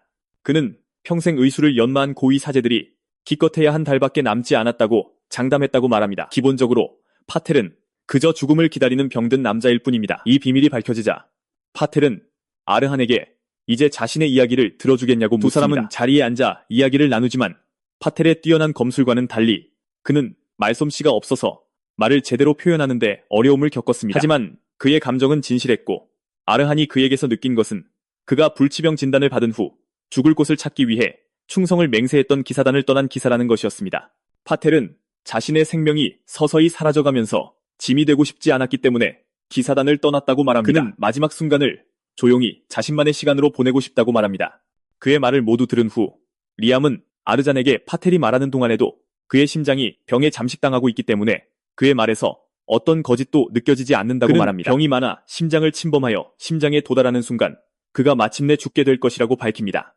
그러자 파텔은 아르한에게 자신이 그의 이웃이 되는 것에 대해 어떻게 생각하는지 묻습니다. 아르한은 잠시 생각하다가 파텔에게 그의 이야기를 공유하는 것이 꽤 힘들었을 것이라고 말합니다. 그리고 그렇기 때문에 그가 그렇게 해준 것에 대해 감사하다고 말합니다. 아르한은 자신을 소개하며 모든 것을 잃은 후 이 땅의 마지막 후손이라고 밝힙니다. 아르한은 그를 환영하며 악수를 청하고 파텔은 그 영광에 감사하며 환대를 받아들입니다. 아르한이 마침내 만화 심장을 얻었으니 이제 다음 단계로 나아갈 때라고 믿고 리암은 그에게 가야 할 곳이 한 군데 있다고 말합니다. 며칠 후 아르한은 영지를 떠나 여행을 시작합니다. 마차에 앉아있는 동안 그는 리암에게 이제마나 심장도 생겼으니 직접 검술을 가르쳐줄 것으로 기대했다고 말합니다. 하지만 리암은 그를 정처 없이 끌고 나왔고 그가 영지를 떠날 수 있었던 것은 파텔이 초대받지 않은 손님들을 확실히 처리해줄 것이기 때문이었습니다. 아르한은 리암에게 이 먼 길을 온 이유가 있냐고 묻고 리암은 아르한에게 진심으로 평민적인 사고방식에서 벗어날 필요가 있다고 말합니다. 리암은 그들의 가문이 세상의 다른 누구와도 다르며 그것이 그들이 얼마나 특별한지를 보여준다고 말합니다. 리암은 그의 몸에 강철의 피가 흐르는 한 성장의 틈새에 밝힌 검술 훈련보다는 새로운 검의 동화가 우선이라고 말합니다. 리암은 그들이 향하는 목적지가 신분이나 출신에 얽매이지 않는 곳이기 때문에 탐색하기에 완벽한 장소라고 밝힙니다. 그곳은 오직 사륙을 갈망하는 자들만이 모이는 곳이며 생사를 건 결투의 무대입니다. 이곳은 바로 아드레날린과 피가 들끓는 투기장입니다. 그들은 곧 강철의 도시 페르마에 도착하는데 이곳은 금속 가공술이 발달한 7개 왕국을 대표하는 도시 중 하나이며 아이언 킹덤의 거의 모든 무기가 그곳에서 만들어진다고 해도 과언이 아닙니다. 그곳은 기본적으로 검의 성지입니다. 하지만 그 이전에 페르마가 그토록 위대해진 진짜 이유는 다른 것이었으니 바로 투기장 때문이었습니다. 투기장에 도착하자 리암은 그곳에 있었던 것이 얼마나 흥미진진했었는지 기억하며 향수에 젖습니다. 리암은 투기장에서 수많은 광적인 싸움이 벌어졌다고 언급합니다. 최강자를 가리기 위한 야수 대 야수의 싸움부터 야만적인 경기로 분류되었던 인간 대 괴물의 싸움, 심지어 누가 우월한지 결정하기 위한 다른 종족 간의 싸움까지 있었습니다. 이 모든 경기가 치열했지만 가장 광적인 것은 데스매치였습니다. 다양한 스타일과 기술을 가진 투사들이 흙바닥을 구르며 동물처럼 싸우고 승자는 패자의 목숨을 빼앗고 그들이 가진 모든 것을 전리품으로 챙깁니다. 피냄새에 취한 군중들이 행복하게 금화를 던지고 미친듯이 소리치며 내기를 거는 그야말로 광란의 학살극입니다. 그곳은 기본적으로 흘린 피 더미 위에 세워진 광기의 도시입니다. 이 모든 것을 들은 후 아르한은 강해지기에 이보다 더 좋은 곳은 없다고 인정하며 리암이 이 모든 것에 얼마나 흥분했는지 알 수 있습니다. 전투에서 패배시킨 자들의 검을 먹어 강해지면서 전투 경험도 얻게 될 것이라고 믿습니다. 하지만 리암은 그가 모든 것을 잘못 생각하고 있다고 알려줍니다. 만약 그렇게 쉬웠다면 그때 고물 더미에 있던 모든 무기를 아르한에게 리암은 그에게 때문입니다. 무작정 검을 먹기 시작하면 안 된다고 말합니다. 그렇게 하면 이 검들의 뒤섞인 기억이 오히려 그를 집어삼킬 것이고 그는 결국 자신이 누구인지 잃게 될 것이기 때문입니다. 리암은 그에게 검을 지배해야지 검에게 지배당해서는 안 된다고 말합니다. 리암은 그가 스스로 눈을 뜰 수 있을 때까지 자신이 골라주는 것만 먹을 수 있다고 알려줍니다. 그 후 리암은 경기장 안으로 들어가자고 제안한다. 그들은 등록해야 했고 3시간 후 안내원이 마침내 아르한에게 메달 없이는 싸울 수 없으니 등록 창구로 가서 메달을 발급받으라고 말한다. 아르한은 들어본 적 없는 메달이라는 말에 혼란스러워했고 리암조차도 그것이 무엇인지 전혀 몰랐다. 리암은 아르한에게 자기 시대에는 이런 게 없었다고 말한다. 녹색 머리의 여성 안내원이 아르한에게 메달이 어떻게 생겼는지 보여주며 줄로 돌아오기 전에 하나 받아오라고 재촉한다. 알고 보니 메달은 경기장에만 존재하는 특별한 계급 표식이었다. 메달은 개인의 명성, 지위, 전적 등에 따라 결정된다. 메달의 색깔은 그 사람이 얼마나 강한지를 보여주며 가장 강한 등급부터 가장 낮은 등급 순으로 나뉜다. 블랙 메달, 화이트 메달, 플래티넘 메달, 골드 메달, 그리고 실버 메달이 있다. 신참이라서 손에 넣을 수 있는 것은 완전히 쓰레기 취급받는 브론즈 메달뿐이다. 아르한은 스승이 말했던 것과 상황이 달라진 것을 믿을 수 없었다. 몇 시간 전 리암은 신참이 경기장에 들어가 100명과 싸울 수 있다며 자랑하고 있었다. 기본적으로 차별이란 없었는데 경기장에 도착하면 즉시 무대 위로 던져졌기 때문이다. 하지만 지금은 체급이 생겼고 리암에게는 전부 돈으로 만들어진 시스템이라 완전히 쓰레기 같았다. 아르한은 왕국이 힘을 자랑하며 수백 년간 치명적인 싸움을 계속한다면 남는 투사가 없을 것이고 강자와 약자가 번갈아 이기기만 하면 도박꾼들도 지루해할 것이라고 말한다. 기본적으로 강한 자는 강한 자와 약한 자는 약한 자와 싸워야 훨씬 더 재미있는 법이다. 아르한은 리암에게 시대가 변했고 이 때문에 경기장이 사람들이 멀리서도 보러 오는 유명한 장소가 되었다고 알려준다. 이것이 기본적으로 페르마가 크게 성장한 이유이며 어느 정도는 현명한 변화인 셈이다. 아르한은 이 시대에는 패자를 반드시 죽일 필요는 없지만 그래도 패자는 심하게 다친다고 언급한다. 하지만 리암은 이 쓰레기 같은 변화가 마음에 들지 않았고 들을수록 화만 나니 그만 얘기하라고 아르한에게 말한다. 이것이 아르한에게는 행운일 수도 있다고 생각하면서도 자기 수준에 맞는 상대와 싸우는 것은 항상 새로운 것을 가르쳐주기 때문에 좋은 경험이 될 것이라고 말해준다. 하지만 그때까지는 카라반 근처의 작은 상점들보다 품질이 훨씬 좋을 테니 무기 상점들을 둘러보자고 리암은 제안한다. 아르한의 검은 너무 쉽게 부서지기 때문에 리암은 예비용으로 몇 개 더 구하는 것도 나쁘지 않다고 생각한다. 갑자기 그들은 메달 대신 무기들이 전시된 명예의 벽을 지나간다. 아르한과 리암은 그 광경에 완전히 충격받는다. 아르한이 감탄하고 있는 중에 톰이라는 남자가 나타난다. 톰은 아르한이 명예의 전당을 처음 본다는 것을 분명히 알 수 있었고 자신을 관리인이라고 소개했다. 톰은 아르한에게 명예의 전당에 대해 기꺼이 설명해주겠다고 말했고 아르한은 정말 그러고 싶다며 고개를 숙인다. 톰은 벽에 있는 무기들이 오래전 경기장에서 놀라운 업적을 세운 투사들의 것이라고 말한다. 무기들은 모두 낡고 부서져서 다시 사용할 수 없기에 주인들의 투혼을 기리기 위해 명예의 벽에 보관되어 있다. 아르한은 이에 완전히 압도당했고 톰은 마음속에 타오르는 질문이 있다면 무엇이든 자유롭게 물어보라고 말한다. 톰은 그것이 이곳 관리인으로서 자신의 자부심이라고 신나서 말한다. 리암은 자신이 먹어야 할 다음 검을 찾았다며 벽에 전시된 검들을 가질 방법이 있는지 톰에게 물어보라고 즉시 아르한에게 말한다. 톰은 방법이 있으며 그것은 자신을 증명한 투사들을 위한 것이라고 알려준다. 이 투사들은 자신의 메달에 맞는 무기 하나를 가질 권리를 얻는다. 그래서 메달 등급이 한 단계 오를 때마다 무기를 하나씩 더 얻게 된다. 톰은 그가 그토록 뚫어지게 쳐다보는 무기는 실버 등급에 도달하면 그의 것이 될 수 있다고 알려준다. 이 말을 듣고 아르한은 경기장으로 향한다.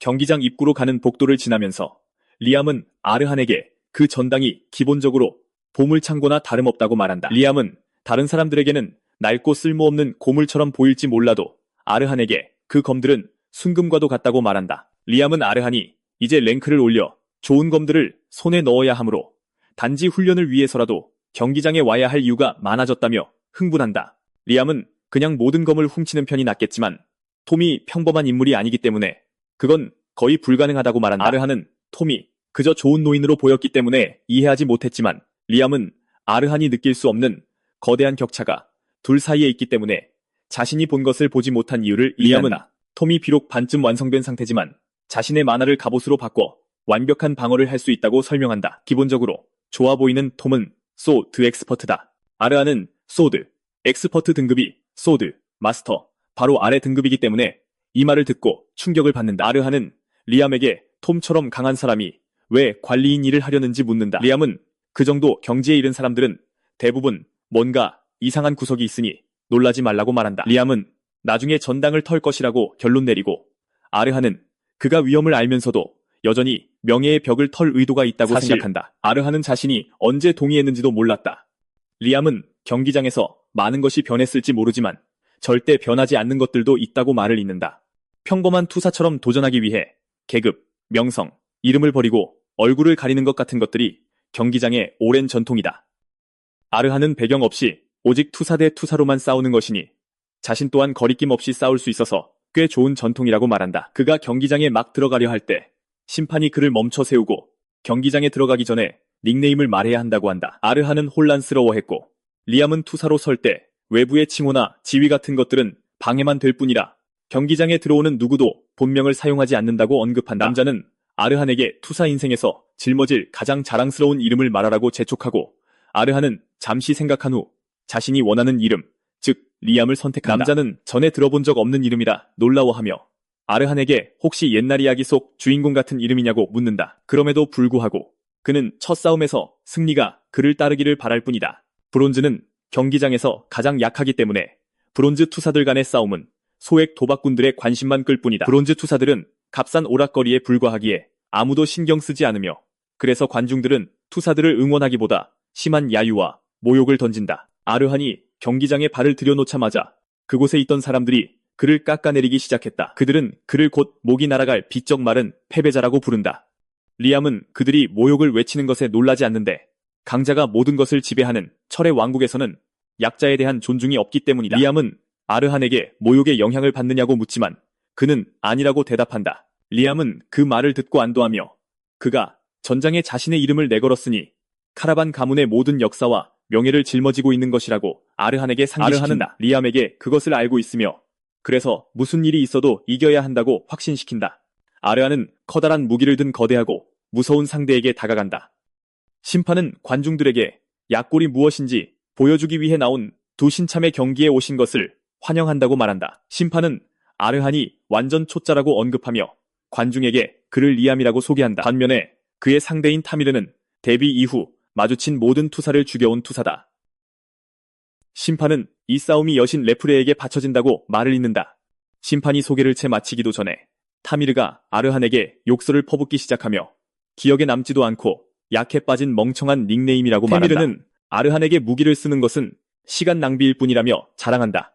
테미르는 아르한에게 쓰고 있는 멍청한 가면을 벗고 검을 내려놓으라고 제안하며 그러면 자신이 손뼉을 칠 때 춤을 추게 해주겠다고 한다. 테미르는 아르한에게 그렇게만 하면 최소한 그의 가느다란 목은 몸에 붙여두겠다고 말한다. 테미르가 계속해서 입을 놀리는 동안 아르한은 침묵을 지킨다. 아르한이 마침내 입을 열어 투사들끼리 서로 죽이지 않는다는 불문율이 있다고 들었다고 말한다. 타미르는 이 말을 듣고 크게 웃으며 아르한이 죽지 않을 거라 생각해서 경기장에 도전하기로 마음먹은 게 틀림없다고 말한다. 타미르는 아르한에게 소리치며 자신이 자란 주르니아 산맥에서는 패배한 수컷은 항상 죽기 때문에 그딴 멍청한 불문율은 아무도 신경 쓰지 않는다고 말한다. 이것이 바로 그가 싸웠던 지난 3명의 목을 맨손으로 부러뜨려 죽인 이유다. 타미르는 아르한이 왜 이렇게까지 하냐고 물을지도 모른다며 이것이 최고의 재미이기 때문이라고 광기 어리게 밝힌다. 하지만 타미르는 아르한에게 넌 너무 약해 보여서 목을 부러뜨려도 전혀 짜릿한 느낌이 없을 것 같다고 말한다. 그래서 그는 아르한이 최소한 몸이라도 떨어주며 자신과 관중에게 일종의 오락거리를 제공해주길 원한다. 심판은 두 사람 사이에 이미 오간 엄청난 양의 욕설에 감탄하며 경기가 실제로 재미있을지도 모르겠다고 말한다. 모든 준비가 끝나자 심판은 경기를 시작한다. 타미르는 아무렇지 않게 제자리에 서서 아르한이 먼저 공격하기를 기다린다. 바로 그때 아르한은 그에게 제안할 것이 있다고 말한다. 아르한은 타미르에게 바늘을 겨누며 자신의 가문에 퍼부은 모욕을 취소하라고 말한다. 그는 타미르에게 만약 그렇게 한다면 편하게 죽게 해줄지도 모른다고 말한다. 타미르는 이것을 인생 최고의 농담으로 여기며 큰 소리로 웃는다. 관중들까지 아르한을 비웃으며 그 대사를 싸구려 소설에서라도 읽었냐고 물으며 무서운 척한다고 놀려댄다. 제정신이라면 누구도 리암을 닉네임으로 선택하지 않을 것이라며 타미르와 함께 그의 닉네임을 조롱한다. 타미르는 아르한에게 분위기를 띄워줘서 더는 참을 수가 없다고 그를 놀린다. 타미르는 머릿속에 이미 그리고 있는 흥분 때문에 침을 흘리기 시작한다. 그러나 갑자기 아르한이 그의 아래에 나타나 손에 바늘을 꽂아 손가락 몇 개를 잘라내며 자신이 했던 제안을 타미르가 충격에 빠져 지켜보는 가운데 아르한은 빠르고 고통 없는 죽음을 원한다면 사과하라고 제안한다. 아르한은 자신의 입장을 확고히 한 후 뒤로 뛰어올라 둘 사이의 거리를 벌린다. 타미르는 분노에 차 자신의 큰 무기를 땅에 내리찍었고 아르한은 그 공격에 휘말리지 않기 위해 더 멀리 뛰어 물러선다. 손가락을 잃은 손에서 피를 뚝뚝 흘리며 타미르는 고통과 분노 속에서 비명을 지른다. 그의 목소리는 너무나 커서 경기장에 있는 모든 사람의 주목을 끈다. 타미르는 방금 무슨 일이 일어났는지 이해하려 애썼다. 조금 전만 해도 아르한은 겁에 질린 약한 아이처럼 미친 듯이 떨고 있었기 때문이다. 아르한이 어떻게 그렇게 빨리 자신에게 다가올 수 있었는지 궁금해했다.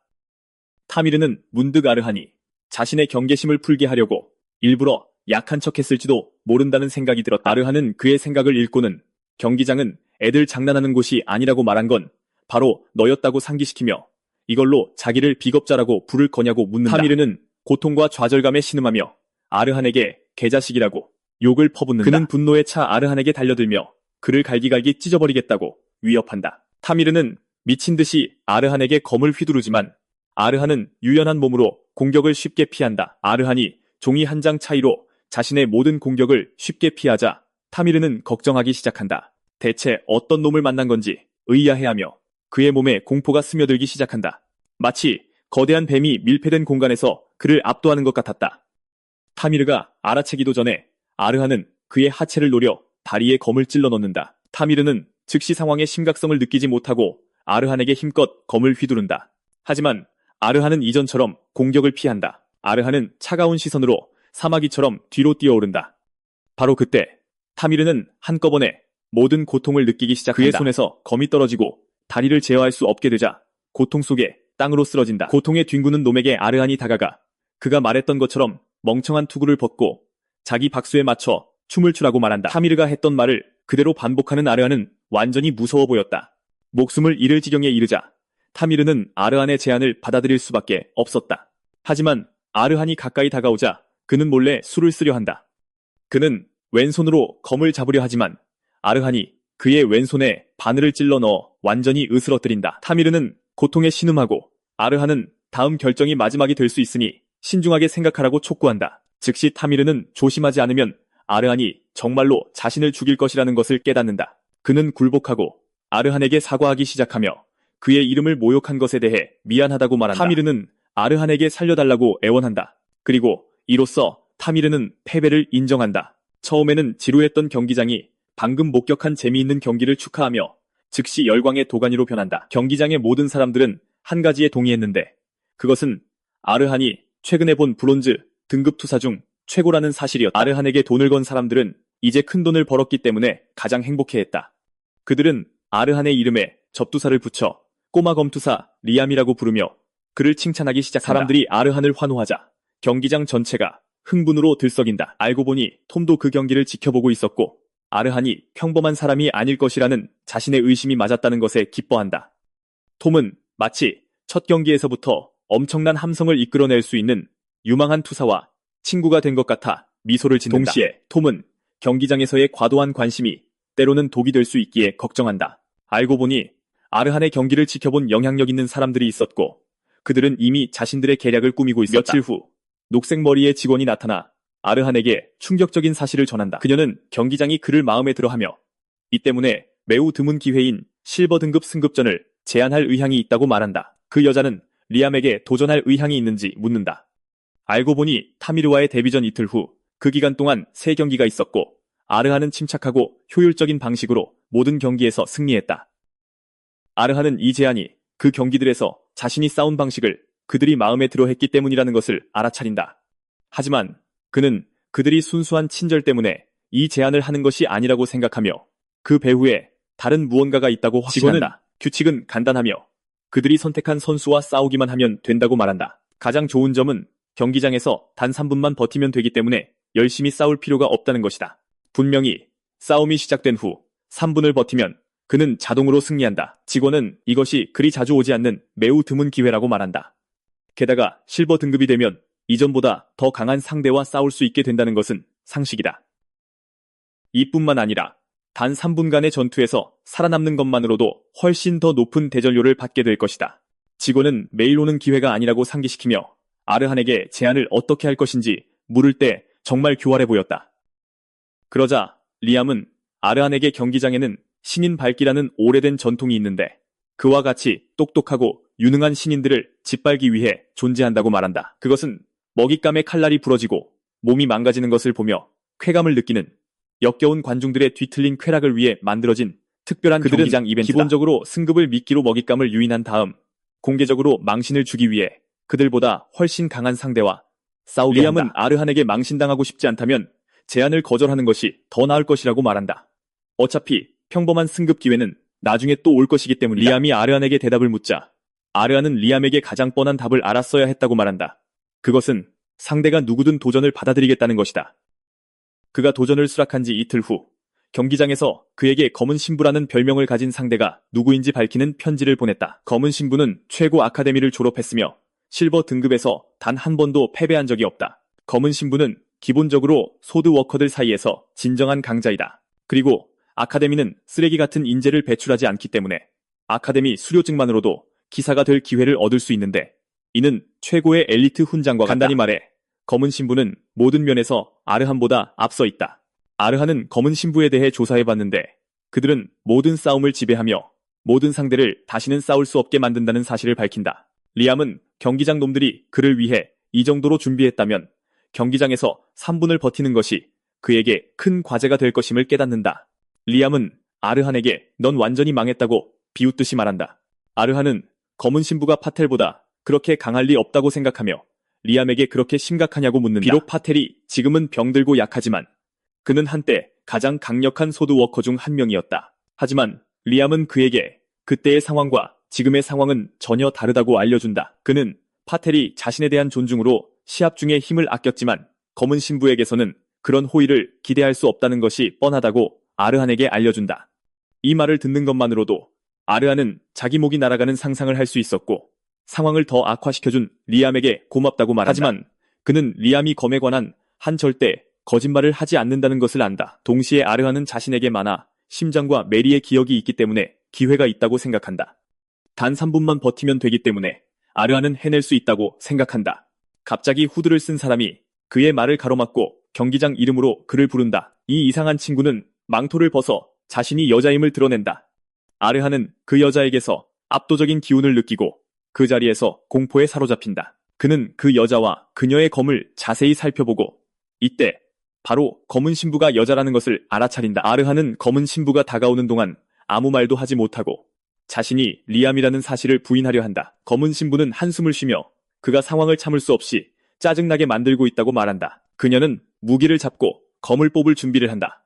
아르한도 반격을 준비하며 바늘을 잡지만 무슨 일이 일어나고 있는지 알아채기도 전에 검은 신부가 그에게 다가와 있었다. 그녀는 그가 어떤 반응도 하기 전에 그의 목에 검을 겨누며 그 순간에 그를 죽일 수 있다는 것을 보여준다. 그러고 나서 검은 신부는 아르한에게 시간 낭비하지 말라고 말한다.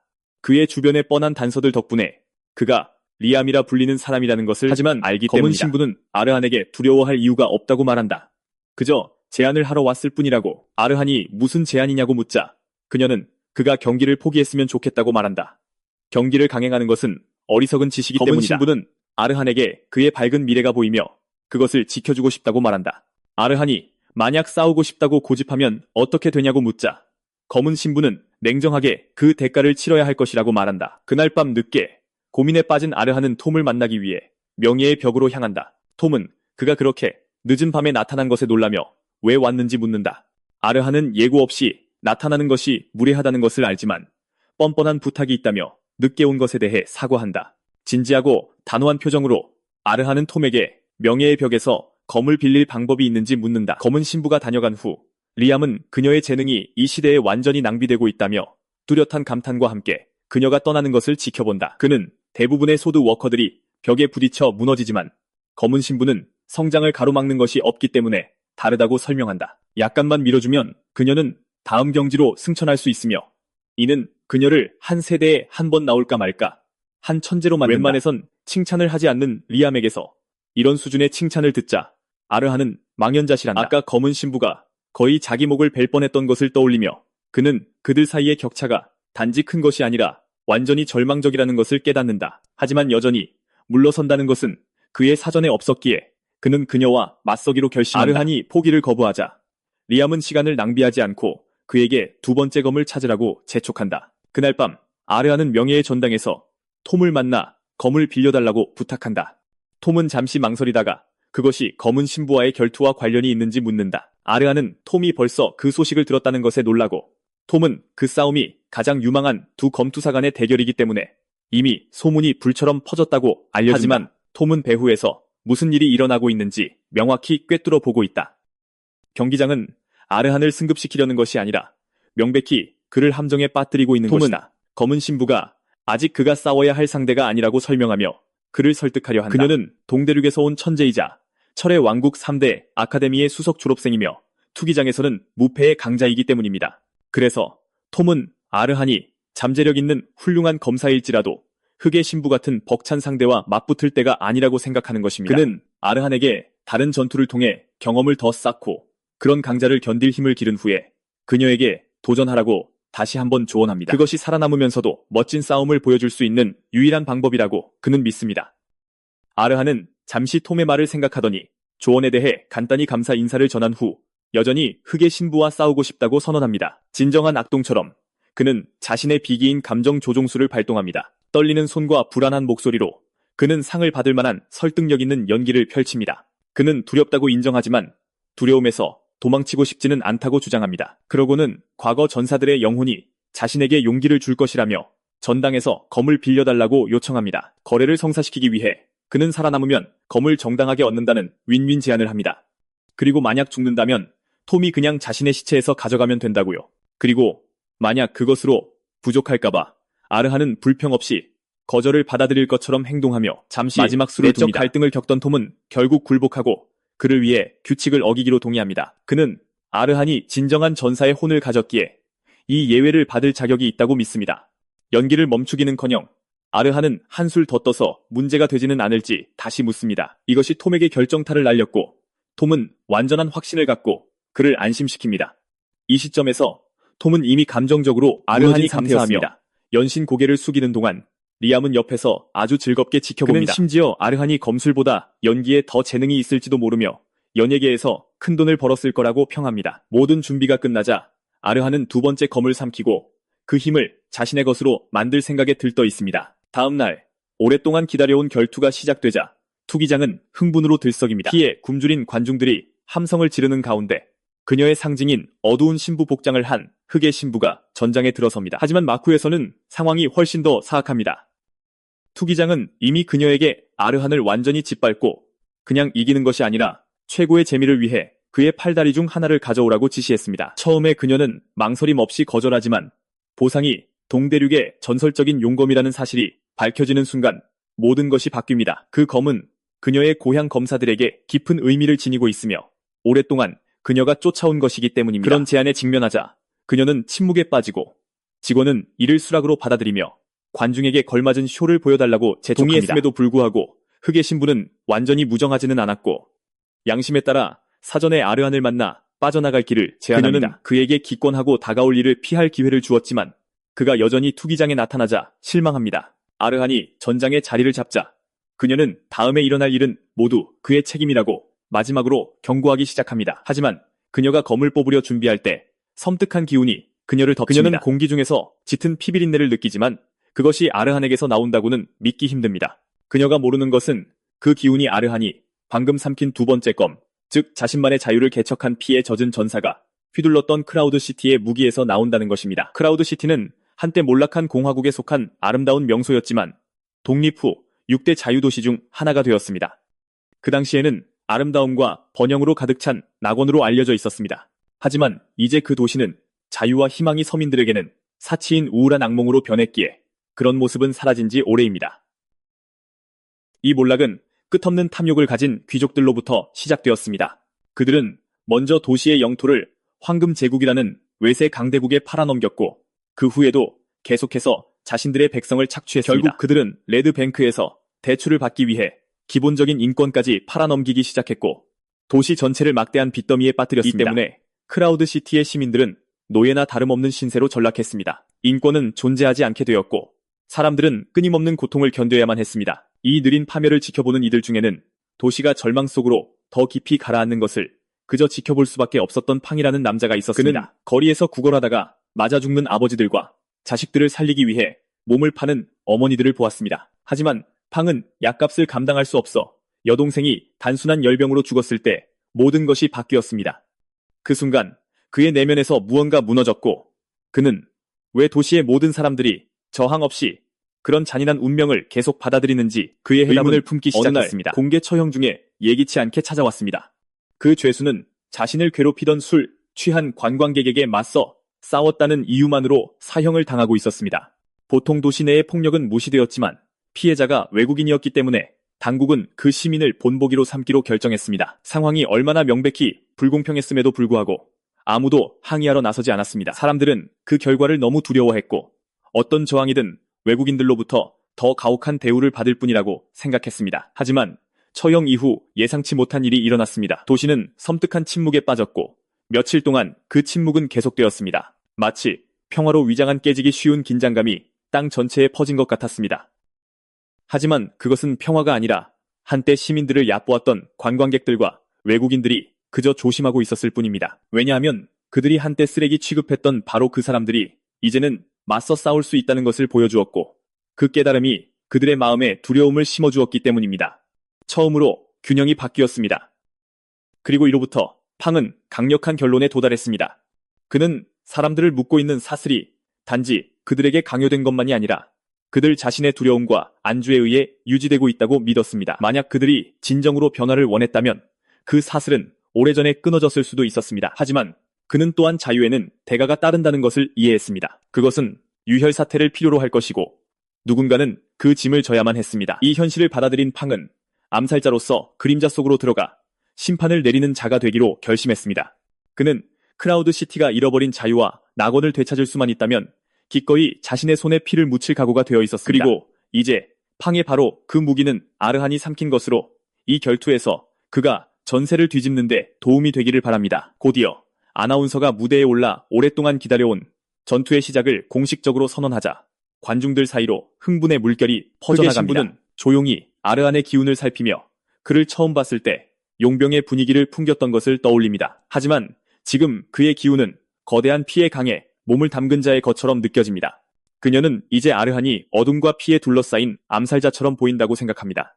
그녀는 그의 정체가 정확히 무엇인지 이해하려 계속해서 그를 살피지만 이 기이한 상황을 도저히 이해할 수 없어 아무런 결론도 내리지 못합니다. 그녀는 정확히 무엇이 변했는지 이해하려 그를 면밀히 살피지만 아무것도 맞아떨어지지 않습니다. 이전에 본 모습과 지금 느끼는 것 사이의 격차가 너무 커서 그녀는 도무지 이해할 수가 없습니다. 그럼에도 그녀는 그런 생각들을 떨쳐버리고 그를 끝장내기로 결심합니다. 망설임 없이 그녀는 신속하고 정확한 일격을 날리며 앞으로 돌진했고 그를 즉시 제압할 것이라 완전히 예상했습니다. 하지만 놀랍게도 아르한은 그에게는 불가능했을 수준의 속도로 움직이며 공격을 손쉽게 피합니다. 바로 하룻밤 전만 해도 그의 움직임은 느리고 서툴러서 그녀에게 도전할 만한 수준이 전혀 아니었기에 이 일은 즉시 그녀를 당황하게 만듭니다. 그때의 그를 기준으로 보면 그녀의 공격을 그렇게 부드럽게 받아치는 것은 고사하고 제때 반응할 시나리오조차 없었습니다. 하지만 지금 그는 완전히 다른 사람처럼 움직입니다. 흑의 신부가 무슨 일이 일어나고 있는지 파악하기도 전에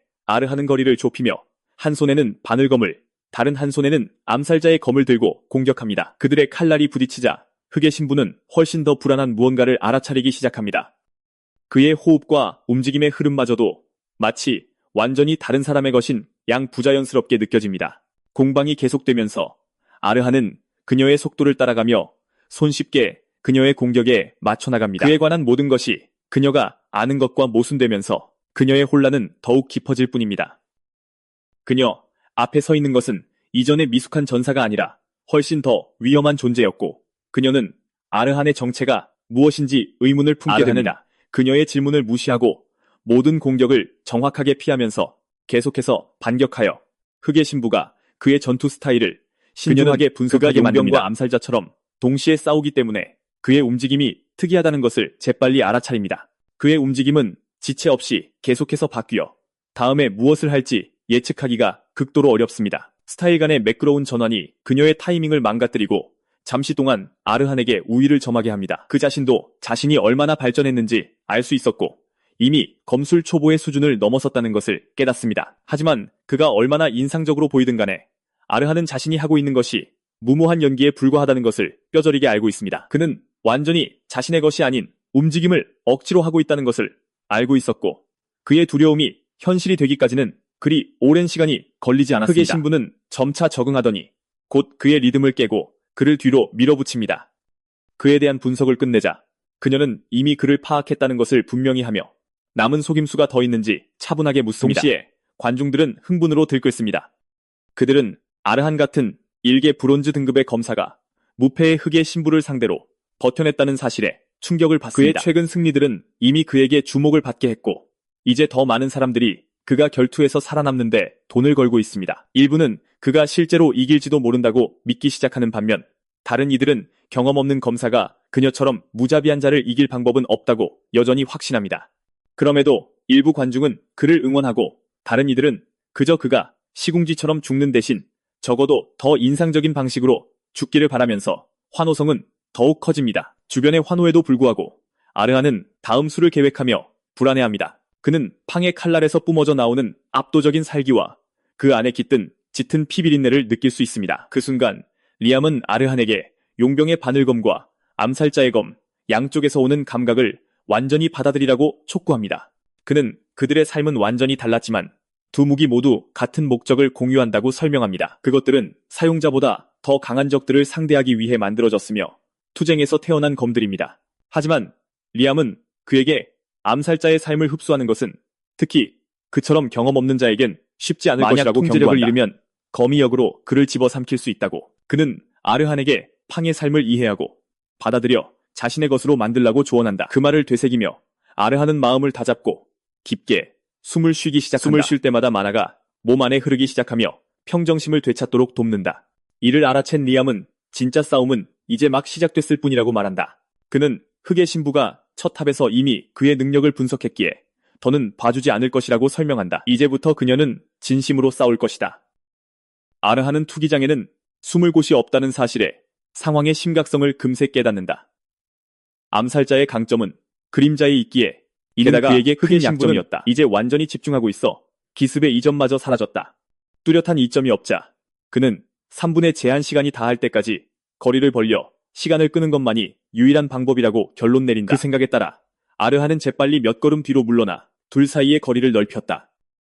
하지만 바로 다음 순간 흑의 신부가 순식간에 거리를 좁혀오자 그는 완전히 얼어붙었다. 관중석에서 톰은 아르한이 아직 건보사의 진정한 힘을 이해하지 못한다는 것을 알기에 놀라지 않고 지켜본다.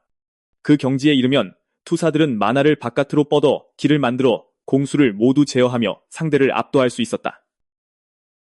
하지만 더 중요한 것은 그 힘이 몸 안에서도 흘러 신체 능력을 초인적인 수준으로 향상시킨다는 것이다. 곧 흑의 신부가 맹렬한 공격을 시작했고 아르하는 따라가기에도 벅찬 수세에 몰렸다. 그녀가 지금 보여주는 속도와 힘은 이전에 경험했던 것을 훨씬 뛰어넘었기에 아르하는 그녀가 전력을 다하지 않았다는 것을 금방 깨달았다. 아르하는 필사적으로 파고들 틈이나 허점을 찾았지만 아무것도 찾을 수 없었다. 그는 공격 사이에 작은 틈을 남기는 대부분의 투사들과 달리 그녀의 검술은 완벽하다고 생각한다. 모든 움직임이 다음 동작으로 빈틈없이 이어져 반격의 여지를 주지 않았다. 아르한에게 그녀의 검술은 싸움이라기보다는 예술에 가까웠다. 매 공격은 거장의 분놀림처럼 흘렀고 전장은 그녀가 칼날을 휘두를 때마다 완벽함을 창조하는 캔버스 같았다. 고전하면서도 아르한은 눈앞의 전사에게 경외감을 느끼며 계속해서 탈출구를 찾았다. 또 다른 강력한 일격이 날아오자 그는 용병의 바늘과 암살자의 검을 모두 사용해온 힘을 다해 막아낸다. 리암마저 흑의 신부의 기술을 보고 감탄하며 동대륙의 검사들은 자신들의 움직임을 자연과 일치시키는 신비한 전투 형태인 무술을 수련한다고 설명한다. 발놀림은 깃털처럼 가볍고 칼날을 휘두르는 모든 동작이 우아하여 공중에 아름답게 흐르는 궤적을 그렸다. 각각의 아름다운 공격은 파도처럼 밀려와 상대방에게 닿았을 때 비로소 멈춘다.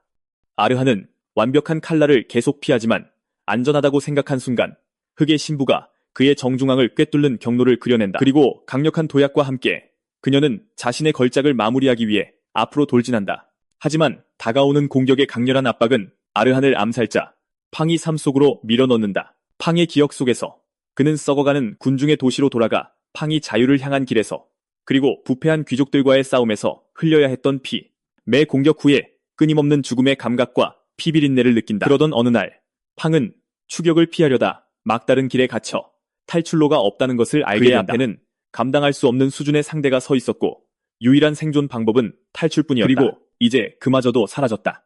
상대가 결정적인 경로를 만들자 팡은 자신의 삶이 마침내 끝에 다다랐음을 깨닫는다. 하지만 적이 그를 향해 달려들 때 기적이라고밖에 설명할 수 없는 일이 일어난다. 팡은 눈앞에 작은 허점을 발견하는데 그것이 바로 자신이 여러 번 죽음에서 벗어나게 해준 것과 같다는 것을 곧 깨닫는다. 적이 다가와 공격하자 팡은 어떻게든 공격을 피하고 그 허점을 이용해 반격을 준비한다. 바로 그 순간 아르하는 그 기억의 동화를 마치고 흑의 신부를 상대로 자신만의 틈을 찾아낸다. 즉시 그녀의 어깨 윗부분을 공격해 피를 흘리게 한다.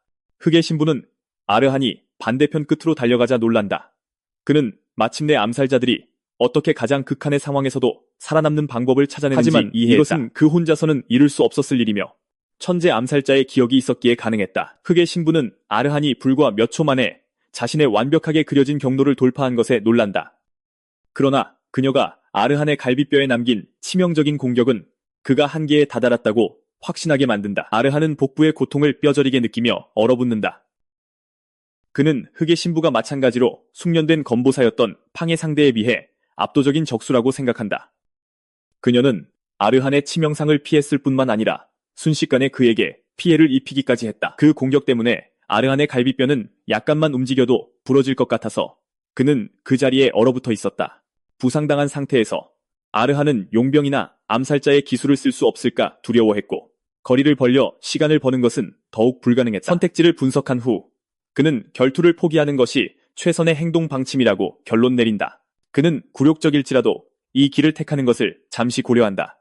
적어도 목숨만 붙어 있다면 나중에 제대로 등급을 올릴 수 있다고 믿는다. 그러나 카라반 가문의 피에 흐르는 그 고집이 그를 덮쳐 아르한은 계속 나아가기로 더욱 굳게 마음먹는다. 불리한 상황에도 불구하고 싸울 결의를 다지는 어린 후손을 보며 리암은 자랑스럽게 미소 짓는다. 장내 아나운서조차 고작 브론즈급 투사가 무패의 여전사에게 부상을 입혔다는 사실에 경악한다.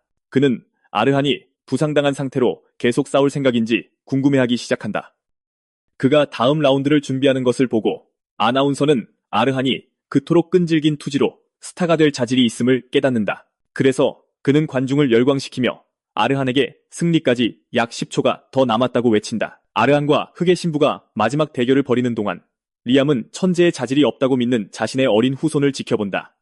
리암에게 천재란 불가능한 상황 속에서 길을 찾아내는 자들을 의미한다. 그들은 다른 모두에게 불가능해 보이는 시련에 직면했을 때 항상 자신만의 길을 개척하여 성공하며 천재란 그 업적이 역사에 남는 자들이다. 하지만 리암은 아르한의 몸이 약하고 검의 숙련도가 낮기 때문에 명백히 그들 중 하나가 아니라고 결론 내린다. 평범한 투사들이 10보를 순식간에 익힐 때 아르한은 같은 시간에 3보도 채 익히지 못하는데 그것이 그의 몸이 견딜 수 있는 한계다. 한편 아르한은 흑의 신부에게 여러 곳을 베었음에도 굳건히 서 있다. 이것은 리암으로 하여금 아르한이 결코 포기하지 않기에 천재보다 위대하다고 여겨지는 소수 중 하나일지도 모른다고 믿게 만든다. 이 선택받은 소수는 전설이라 불리며 그들의 순수한 투지는 때때로 거대한 파장을 일으켜 영웅으로 만든다. 리암은 소중한 모든 것을 잃었을 때조차 꺾이지 않는 아르한의 불굴의 의지가 그를 다르게 만든다고 믿는다. 그 어둠 속에서 그는 마지막 순간까지 검을 놓지 않았기 때문이다. 리암은 이것이 바로 아르한에게 영웅이 될 자질을 부여하는 것이라고 지적한다. 하지만 다음 순간 흑의 신부는 아르한을 깜짝 놀라게 하는 행동을 한다. 그녀는 그의 용병 무희와 똑같은 움직임을 사용해 그를 공격하며 그가 이를 인지하도록 만들기까지 한다. 불행히도 아르한이 무슨 일이 일어나고 있는지 파악하기도 전에 그녀의 검이 그의 어깨에 박혀 치명상을 입힌다. 리암은 아르한의 영웅적 기질이 조금 부족했다고 결론짓지만 실망하지 말라고 격려한다. 아르한이 어깨에 칼날이 박힌 채 흑의 신부의 품에 쓰러지는 순간 사회자가 정해진 시간이 경과했음을 알리며 아르한을 승자로 사회자가 선언한다. 아르한이 실버 등급으로 승격하고 은메달을 받게 될 것이라고 발표하자마자 관중은 엄청난 환호성을 터뜨린다. 한편 흑의 신부는 아르한을 놓아주고 그는 땅에 쓰러지며 그녀는 조용히 그를 지켜본다. 그의 목숨은 살려주었지만 흑의 신부는 일단 검을 잡으면 봐줄 수 없기에 그에게 꽤 심한 상처를 입혔다고 생각한다. 어떤 이는 그것을 재능이라 부르고 다른 이는 광기라 부를지 모르지만 그녀는 그것이 본질적으로 폭력이라고 믿는다. 하지만 이토록 강력한 상대를 만난 것은 오랜만이라 흥분이 밀려오고 이로 인해 아르한에 대한 그녀의 관심은 더욱 커졌다. 바로 그때 한 목소리가 텔레파시로 그녀의 생각에 끼어들어 용검을 대가로 아르한의 팔다리 중 하나를 가져가기로 한 계약을 상기시킨다. 흑의 신부에게 계약을 이행하지 않으면 보상을 받지 못할 것이라고 알린다. VIP석에서 짜증나는 귀족이 빛나는 구슬을 이용해 그녀에게 지시를 내린다. 그는 용검을 대가로 순전히 오락을 위해 아르한의 팔을 전리품으로 가져갈 마지막 기회를 그녀에게 준다. 짜증나는 목소리가 계속 그녀를 재촉하자 흑의 신부는 망설인다. 하지만 잠시 후 그녀는 그에게 욕설을 퍼붓고 텔레파시 연결을 끊은 뒤 검을 칼집에 넣는다. 그녀는 잠시 도시를 떠나기로 마음먹지만 갑자기 눈앞에서 밝은 빛이 폭발한다.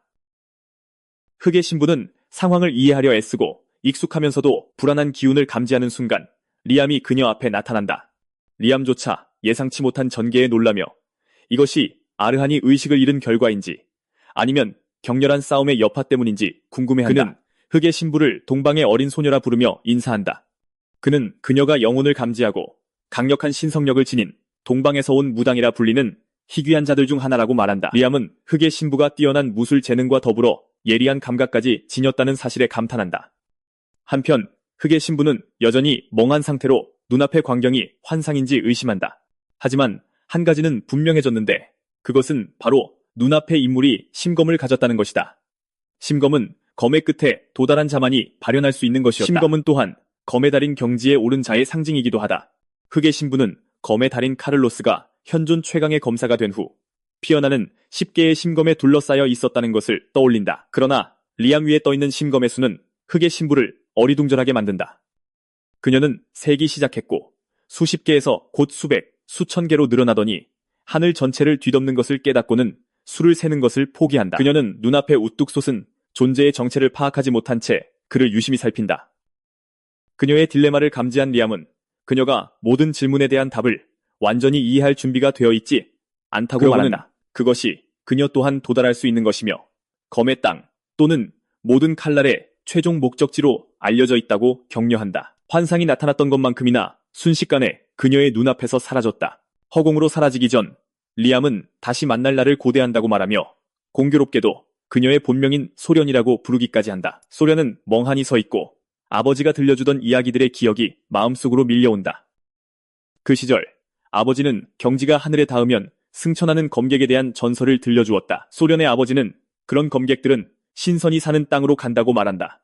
그곳은 행복으로 가득 찬 낙원이며 먼저 떠난 이들이 언젠가 사랑하는 사람들을 맞이할 곳이라고 설명한다. 그는 또한 소련에게 언젠가 그곳에서 가족이 다시 함께할 수 있다면 여한이 없을 것이라고 말했다. 리암을 잠시 본 소련은 아버지의 이야기 속 전설이 진짜였고 검의 신이 실제로 존재했다는 것을 깨닫는다. 다음 날 소련은 회복실에 있는 아르한에게 다가가 자신을 소개한다. 하지만 그녀가 자신을 따르겠다고 하자 놀라고 혼란스러워하며 투기장에서의 치열한 전투로 정신이 나간 건 아닌지 의심하며 되묻는다. 하지만 소련은 그의 곁에 머물며 모든 것을 보고 듣고 느낄 계획이라고 분명히 말한다. 그녀는 아르한에게 그를 따르는 것이 검의 끝에 도달하려는 자신의 꿈을 이루는 가장 빠른 길이라며 허락해달라고 거의 애원한다. 아르한은 혼란스러워하며 어리둥절한 채 그녀를 쳐다본다. 막강한 흑색의 신부가 자신처럼 허약한 허수아비의 추종자가 되겠다고 제안하는 것이 말이 안 되기에 이건 신종사기가 아닌가 의심한다. 그가 당황하는 것을 보고 리암은 투기장에서 기절한 후 소련과 마주쳤던 일에 대해 아르한에게 이야기한다. 그녀가 자신의 압도적이고 영원한 풍채에 사로잡혔다고 자랑스럽게 선언한다. 아르한은 나이든 조상이 갓 데뷔한 광대처럼 행동하는 것을 보며 거의 구역질이 날 뻔한다. 리암은 고대부터 검객들은 자신의 그림자만 봐도 즉시 충성스러운 부하가 되었다고 계속해서 자랑한다. 그러고는 아르한의 나이라면 유혈과 복수를 쫓는 대신 소련 같은 여자와 침대에서 뒹굴며 미친 사랑을 경험해야 한다며 그를 동정한다. 불행히도 아르한은 운명에 의해 검의 길을 걷게 되었기에 리암은 그에게 어떤 연애 감정도 버리라고 조언한다. 그는 그런 애착에 매달리는 것은 그를 방해하고 약하게 만들 뿐이라고 말한다. 그러고 나서 리암은 그가 카라반의 후손이자 빼앗긴 자들의 복수자임을 상기시킨다. 그는 아르한에게 검객으로서 소련의 가치를 저울질하고 그것이 진짜인지 판단하라고 촉구한다. 아르한은 그녀가 자신에게 충성을 맹세하려는 높은 수준의 인재라는 점을 조용히 생각한다. 그리고 리암 또한 그녀의 재능을 인정했으니 소련은 그의 목표를 달성하는 데 도움이 될 것이다. 그들의 싸움에서 그녀가 얼마나 능숙했는지를 떠올리며 아르한은 그녀의 존재가 분명 자신을 더 나아지도록 이끌 것이라고 결론내린다. 그래서 그는 정식으로 자신을 소개하고 이웃으로 함께하자고 환영하며 소련 또한 그의 보살핌에 자신을 맡긴다. 카라반으로 돌아가는 길에 아르한은 자신의 영지에 도착하기 전에 명확히 할 것이 있다며 기분 나쁘게 듣지 말라고 당부한다. 아르한은 그녀에게 현재 제대로 설명할 수 없는 복잡한 관계에 있으며 기본적으로 그녀와는 연인 관계가 될 수 없다고 말한다. 아르한이 이 말을 하자 분위기는 즉시 바뀌고 아르한은 소련 역시 자신을 그렇게 보지 않을 것이라고 확신하며 말을 잇는다. 그럼에도 불구하고 아르한은 그들이 이성이므로 상황이 예기치 않게 변할 수 있음을 상기시킨다. 만약 그런 일이 일어날 경우를 대비해 아르한은 소련이 자신의 입장을 이해해 주길 바란다. 그러자 소련은 그가 왜 걱정하는지 이해하지만 그럴 필요가 없다고 안심시킨다. 소련은 그가 자기 타입이 아니므로 그들 사이에 무슨 일이 일어날 가능성은 전혀 없다고 말하며 아르한의 자존심을 완전히 짓밟아버린다. 이 말을 들은 리암은 거의 웃다가 죽을 뻔하지만 소련은 거기서 멈추지 않는다. 그녀는 아르한에게 자신보다 키가 크고 몸집이 다부지며 날카롭고 강렬한 인상을 가진 남자를 선호한다고 말한다. 그녀는 마르고 허약한 남자와는 엮이고 싶지 않다고 밝혀 아르한을 완전히 좌절시킨다.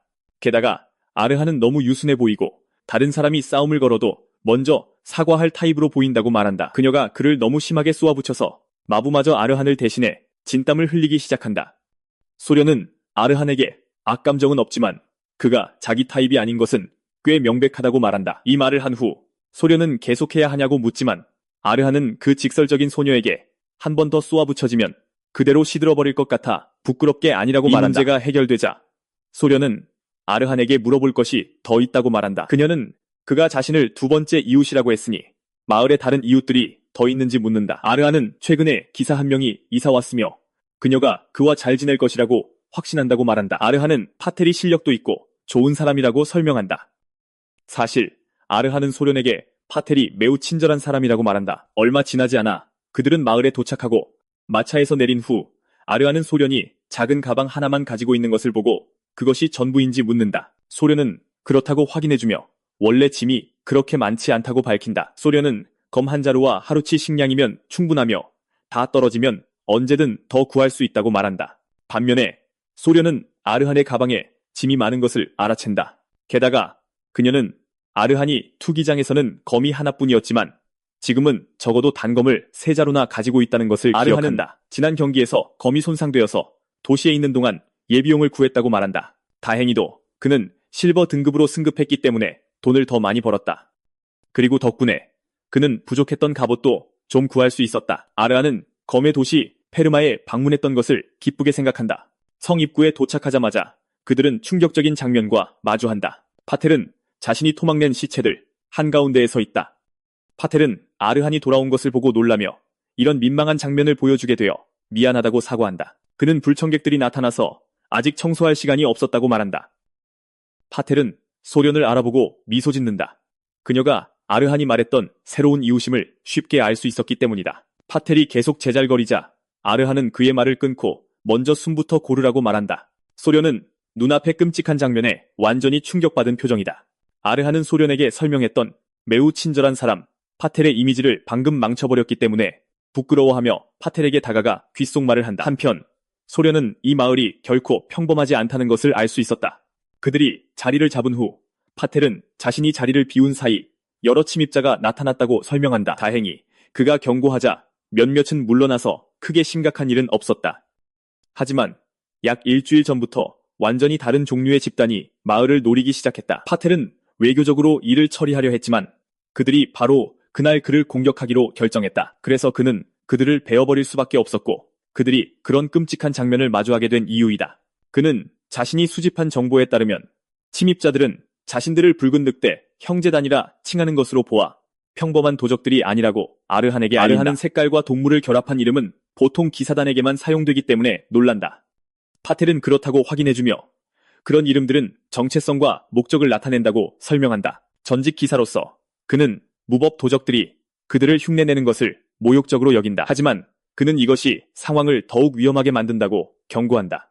아르한이 이유를 묻자 소련은 기사단을 흉내낼 만큼 대담한 집단은 규모가 엄청나거나 기사단을 완전히 얕볼 만큼 강력한 자가 이끌고 있을 것이라고 바로 설명한다. 그 순간 리암은 아르한에게 이 집단이 먹잇감으로 쓰기에 완벽하다고 말한다. 짓궂은 미소를 지으며 그는 아르한에게 소련과 파텔의 도움 없이 송곳니의 칼날을 사용해 오만한 붉은 늑대 형제단을 쓸어버리라고 촉구한다. 하지만 아르한은 이에 대해 불안감을 느끼고 한동안 조용했던 것을 보아 리암이 불가능한 임무를 꾸며낼 것이라고 이미 예상하고 있었다. 즉시 그 제안을 거절하며 소드 워커인 파텔조차 몇 명을 상대하기 힘들어했다는 점을 지적한다. 그래서 그는 리암이 그들의 힘의 정도도 모른 채 조직 전체를 제거하라고 보내는 이유를 이해할 수 없지만 리암은 그에게 카라반으로서 혈관에 흐르는 강철의 피를 상기시킨다. 그는 강철은 두드릴수록 더 강해진다고 지적한다. 그는 이것이 송곳니의 칼날을 진정으로 마스터할 완벽한 기회라고 덧붙인다. 그리고 만약 아르한이 이것을 혼자서 극복할 수 있다면 리암은 그가 삼킨 검 뒤에 있는 삶을 그저 모방하는 대신 마침내 자신만의 길을 개척할 것이라고 믿는다. 그 한마디에 그는 즉시 마음이 동하고 망설임 없이 아르한은 파텔에게 몸을 돌려 도적들의 은신처 위치를